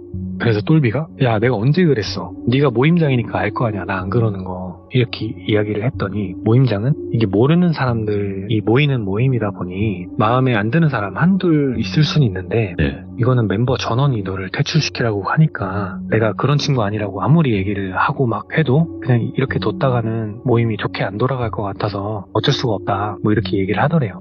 똘비가 너무 답답하고 어이도 없고 그러니까 홧김에 모임장한테 알았다 그럼 내가 나가면 되는 거야? 이렇게 물었더니 그래주면 고마울 것 같아 이렇게 답을 하더래요. 그래서 알겠다 하고 그날 그냥 바로 모임을 나왔대요. 단톡방도 나오고 모임에서도 아예 탈퇴를 했대요. 그리고 이제 모임장하고 헤어지고 현지한테 잠깐 보자고 연락을 했대요. 현지 집 앞에 가가지고 차 대놓고 거기서 잠깐 이야기를 한 거죠. 똘비가 현지한테 현지야 이러이러해서 나 모임에서 나왔다 너도 알고 있었냐 물었더니 현지가 깜짝 놀라면서 아니 그런 일이 있었어? 그러더래요. 그래서 현지한테 하소연 좀 하고 나는 억울하다 뭐 이런 얘기 좀 하다가 현지가 들어가야 된다 그래가지고 보내줬대요. 그렇게 혼자 집으로 오는 길에 좀 찝찝하더래요. 내가 잘못 살았나 하면서. 그래서 모임 내에서 좀 친하게 지내던 동생들한테 전화를 해봤대요. 근데 전화를 다 안 받더래요. 오. 야, 이거 단체로 나를 엿먹이려는 건가? 그러다가 아니야, 시간이 늦어서 안 받는 걸 수도 있잖아. 내일 해봐야겠다 하고 그냥 집에 들어가서 잤대요. 다음날 좀 늦지막이 일어났는데 그 동생들한테 콜백이 없더래요. 그래서 다시 전화를 해봤더니 이번에는 그냥 전화를 넘기더래요. 그냥. 그래서 아, 얘네들이 진짜 나를 퇴출시키려고 했구나 이런 생각이 든 거죠. 모임장 말이 사실이구나. 그러다가 마지막으로 준이한테 전화를 했대요. 그러니까 받더래요. 그러더니 오빠 안 그래도 연락하려고 그랬는데, 그래서 똘비가 야 준이야 저게 뭔 일이냐 하면서 막 어제 들은 이야기를 막 하다 보니까 너무 답답하고 어이도 없고 하니까 막 눈물이 나더래요. 막 울면서 다 얘기를 하고 나서 준이가 이제 끝까지 다 들어주다가 다 듣고는 오빠 내가 말 안 한 게 있는데 그러더래요. 그게 뭐야 이렇게 물었더니 사실 우리 모임 오빠 빼고 단톡방 하나 있거든 이러더래요. 그래서 거기서 좀 충격을 받은 거죠 똘비가. 근데 티를 최대한 안 내고 그래서? 라고 물었더니 거기서 투표한 거야. 오빠 퇴출시키자고. 똘비가 아무 말을 못했대요. 준이가 말을 이어서 하는데 근데 거기에 현지도 있고 현지도 오빠 퇴출시키자고 투표했어 그러더래요. 그 얘기를 딱 듣는데 진짜 뭐 짱돌로 뒤통수 맞은 느낌이 들더래요. 그래서 똘비가 뭐라고? 그랬더니 오빠 내가 현지 이상하댔잖아. 아 이거 확실한 건 아닌데 아무리 생각해도 현지 얘가 모임 안에서 오빠 모함하고 다닌 것 같아. 오? 나한테도 얘기했었고 그러더래요. 그래서 아니 무슨 모함을 해 현지가 내물었더니 나한테는 하려다가 내가 좀 방어적으로 말하니까 말을 돌리긴 했거든. 근데 아무리 생각해도 이거 오빠 이간질 시키려는 것 같았어 이러더래요. 똘비가 듣고 너무 화가 나서 알았어 내가 전화해볼게 이러고는 전화를 끊고 현지한테 전화를 걸었대요. 그랬더니 현지가 모르는 일처럼 오빠 일어났어? 그러더래요. 그래서 똘비가 현지야 너도 나 퇴출시키는 거 동의했어? 물었더니 현지가 아니 나는 몰랐다니까? 그러더래요. 그래서 이야기를 막 하는데 결론은 얘기를 들어보니까 오빠가 없는 단톡에서 투표를 한 건 맞는데 원래 단톡 잘 안 봐서 그것도 잘 못 봤다 뭐 이러더라는 거예요. 그래서 똘비가 근데 너도 투표했다던데? 이렇게 물어보니 현지가 오빠 나 진짜 몰랐다니까? 나 투표한 적도 없어. 만약에 투표가 됐다면 이거 내가 잘못 누른 걸 거야. 나 진짜 몰랐어. 이렇게 좀 결백을 말하더래요. 그래서 그냥 알겠어 쉬어 하고 전화를 끊었대요. 반응이 진짜 몰랐던 것 같았대요. 그래서 준이가 잘못 알았겠지 하면서 혼자 생각을 해보는데 아무리 생각을 해도 진짜 찝찝한 게 안 사라지는 거예요. 대체 이게 무슨 일인가 싶고 갑자기 그렇게 시간이 조금 더 흘러요. 그 시간이 흐른 사이에 현지도 똘비를 따라서 모임을 탈퇴했다고 하더라고요. 시간이 조금 흐르고 둘이 데이트를 하면서 밥을 먹고 있는데 현지가 묻더래요. 오빠는 군대 어디 나왔어? 그러니까 똘비가 나? 저기 철원에서 나왔지. 왜? 이렇게 물으니까 아 그냥 근데 철원이면은 완전 최전방 아니야? 이러더래요. 그래서 똘비가 완전 최전방이지. 거기는 진짜 독수리가 비행기만 해. 이러면서 예. 본인만 군 복무 시절 있었던 군대 신화를 쫙 이야기를 해준 거예요. 그러니까 현지는 들으면서 중간중간 계속 웃기도 하고 되게 재밌게 듣더래요. 이야기를 다 한 똘비가 근데 군대 얘기를 잘 듣네? 군대 얘기가 재밌어? 이렇게 물었더니 재밌어. 나는 모르는 세상이잖아. 이러더래요. 그러더니 근데 아까 말했던 그 오빠 동기들하고는 연락하고 지내? 이렇게 묻더래요. 그래서 뭐 한두 명 정도는 연락하고 가끔 보지? 왜? 그랬더니 얘기 들어보니까 저녁하면 동기고 뭐고 아예 안 본다길래 그냥 오빠도 그런가 싶어서 그러더래요. 네. 그래서 뭐 그렇긴 한데 한 2명 정도는 아직까지 좀 친하게 지내지. 그리고 얘기를 뭐 조금 더 하고 그냥 마저 데이트를 했대요. 이제 쭉 만나니까 당연히 친구들도 소개시켜주고 하잖아요. 한 1년 정도 연애를 했다고 하더라고요. 똘비의 친한 친구들은 다 알게 된 거예요. 현지의 존재를. 그러던 어느 날 똘비 친구 준성이한테 연락이 오더래요. 그래서 전화를 받았더니 대뜸 야 너 애들한테 내 욕하고 다니냐? 그러더래요. 그래서 똘비가 에? 뭔 소리야? 내가 네 욕을 왜 해? 이렇게 답을 한 거죠. 그랬더니 준성이가 미친 새끼야. 네가 나 부모님 돌아가신 거 꽃이라고 그하고 다녔다며 이러더래요. 똘비도 그렇고 준성이 부모님도 안타깝게 조금 일찍 돌아가셨대요. 둘이. 근데 그게 꽃이라고 친구들한테 그랬다는 거예요. 그 똘비가 진짜 미치고 팔짝 뛰죠. 야 준성아 내가 왜 그러냐고 생각해봐 내가 왜 그러겠어. 그랬더니 준성이가 이딴 걸 친구라고 하더니 다신 연락하지 마라 이러더니 그냥 끊더래요. 예. 근데 진짜 문제는 이 이후로 다른 친한 친구들이 똘비를 피하거나 이런 식으로 전화가 와서 그딴 식으로 살지 말라 뭐 이렇게 얘기를 하더래요. 네. 와 이게 뭔 일이냐. 갑자기 그 모임에서 퇴출당했던 그 순간이 PTSD처럼 다가오면서 온 몸이 막 떨리더래요. 내가 뭘 잘못했지? 미치겠더래요. 이러다가 진짜 우울증이 올 것 같은 그런 기분까지 들었대요. 그래도 현지가 있으니까 현지가 옆에서 위로를 좀 많이 해줬대요. 그것 때문에 좀 버틸 수 있었는데 어느 날 정말 오랜만에 준이한테 연락이 왔대요. 오빠 잘 지내? 이렇게 톡이 왔길래 전화를 걸었대요. 그랬더니 준이가 오빠 하면서 그냥 되게 평범하게 받더래요, 전화를. 똘비가 난 잘 못 지낸다. 너는? 이렇게 물었대요. 그러니까 준이가 나야 뭐 그냥 그렇지. 근데 왜? 무슨 일 있어? 이렇게 묻더래요. 무슨 일이 있었는지 모르겠는데 친구들한테 손절당했다. 그랬더니 준이가 오빠 아직도 현지 만나? 이렇게 묻더래요.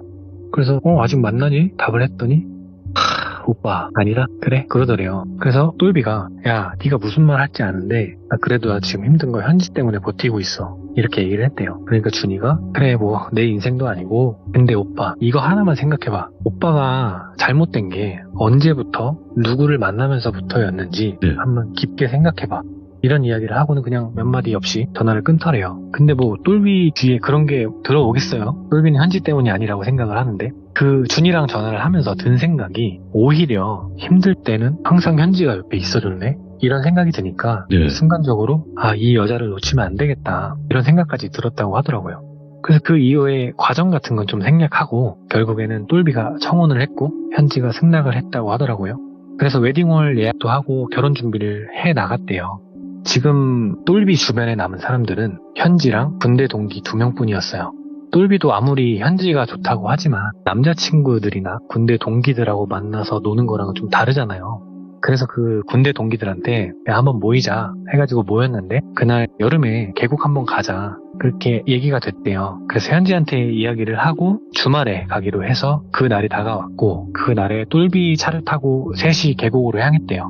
가서 좀 신나게 놀고 펜션에서 자고 그 다음날 돌아오는 길이었는데 좀 구불구불한 그런 왕복 2차선 길이었대요. 좁은 왕복 2차선. 이렇게 가고 있는데 반대편에서 올라오는 차가 있었거든요. 그 차가 갑자기 똘비 차 옆에서 핸들을 휙 틀더래요. 똘비 차 방향으로. 그러더니 똘비 차의 옆부분을 쾅 치더래요.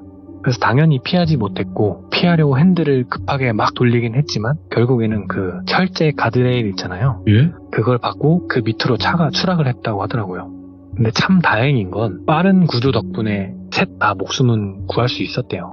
근데 결국에는 군대 동기 둘은 다리를 좀 심하게 다쳐서 영구장애 판정을 받았고 똘비는 한쪽 팔을 45도 이상 못 드는 상태가 됐대요.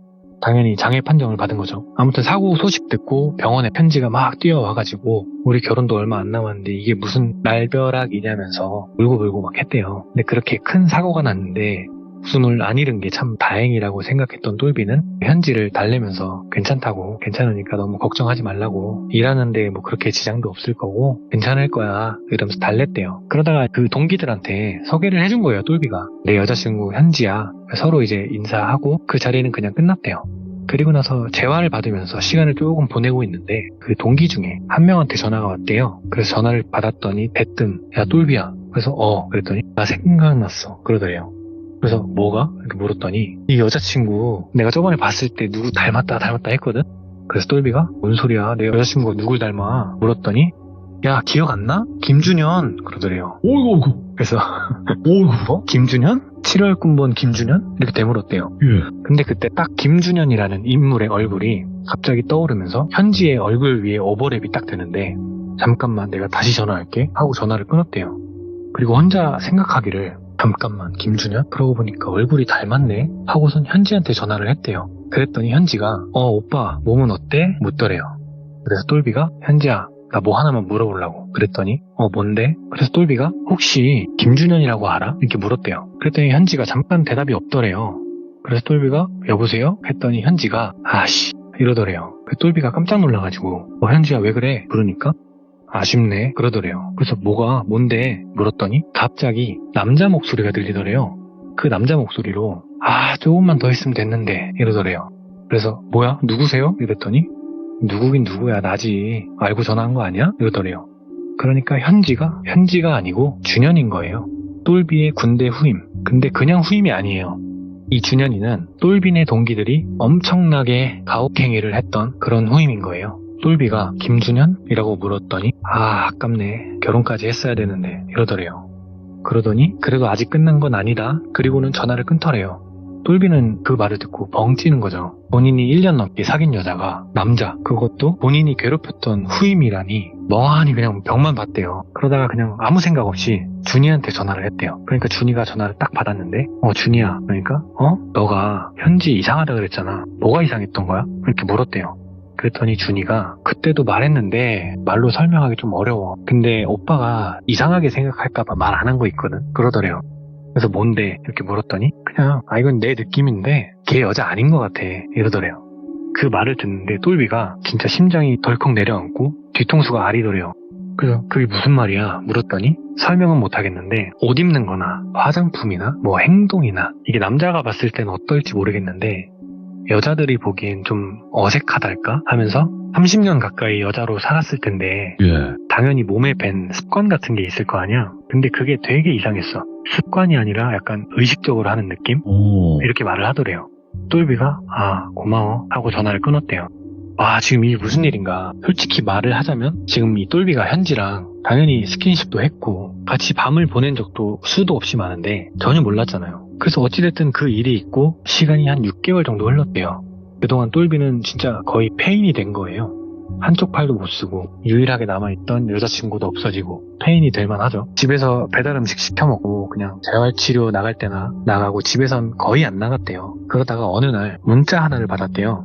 그 문자는 준현이한테 온 문자였는데 굉장한 장문의 문자였다고 하더라고요. 근데 그 문자를 요약을 해보자면 죽이고 싶었지만 그보다 더한 고통을 주고 싶었다. 결혼까지 해서 내가 아이를 낳을 수 없는 몸이란 걸 알았을 때 지을 너의 표정이 궁금했다. 비록 이 방법은 실패했지만 죽어서도 널 저주하고 끝까지 괴롭혀서 내가 받은 고통의 100배로 돌려줄 것이다. 이런 약간 일기장 같은 내용의 문자였대요. 근데 그걸 보는데 정말 소름이 돋고 무섭더래요. 모임에서 퇴출을 시킨 것도 준현이가 맞았고 친구들한테 손절당한 것도 준현이가 빌드업을 해서 그렇게 된 거더래요. 나중에 알고 봤더니. 똘비가 가만히 생각을 해보니까 내가 이제는 진짜 살아갈 자신이 없다 이런 생각이 들어서 결국에는 좀 안 좋은 약에 손을 댔고 30대 중반의 나이에 극단적인 선택으로 세상을 떠나게 됐습니다. 이야기는 여기까지인데 한을 품은 사람이 이렇게 무섭다 싶은 이야기가 있어서 가져와 봤습니다. 근데 준현이가 너무 무서워요. 진수바리님도 그 이름을 꺼냈을 때는 각오를 하셨을 텐데 네네. 아이고 어떡하냐 싶네요. 네. 방송이 끝난 그 뒷이야기를 잘 모르잖아요, 우리 규정님들은. 네, 그렇죠. 네. 아이고 좀 목숨 거셨다. 송구스럽습니다. 네, 목숨 거시고 우리 규정님들을 위해서 하셨다 이렇게 생각을 하고 네, 맞습니다. 진수바리님께 이제 다음 주 강제 참여권을 드리도록 하겠습니다. 네, 감사합니다. 강제예요. 이거는 뭐 자유가 없이 강제 참여권 드리도록 하겠습니다. 감사합니다. 네, 감사합니다. 네. 준현이라는 이름이 나오면 여러분들 괜히 거기 또 몰입하셔가지고 막 쌍욕하진 말아주세요. 그냥 준현이가 뭐 다른 생각이 있었네, 아이고 그런 거였네 라고만 해주시면 되지 막 쌍욕하고 저주를 퍼붓고 이런 댓글은 안 써주시면 감사할 것 같습니다. 고맙습니다.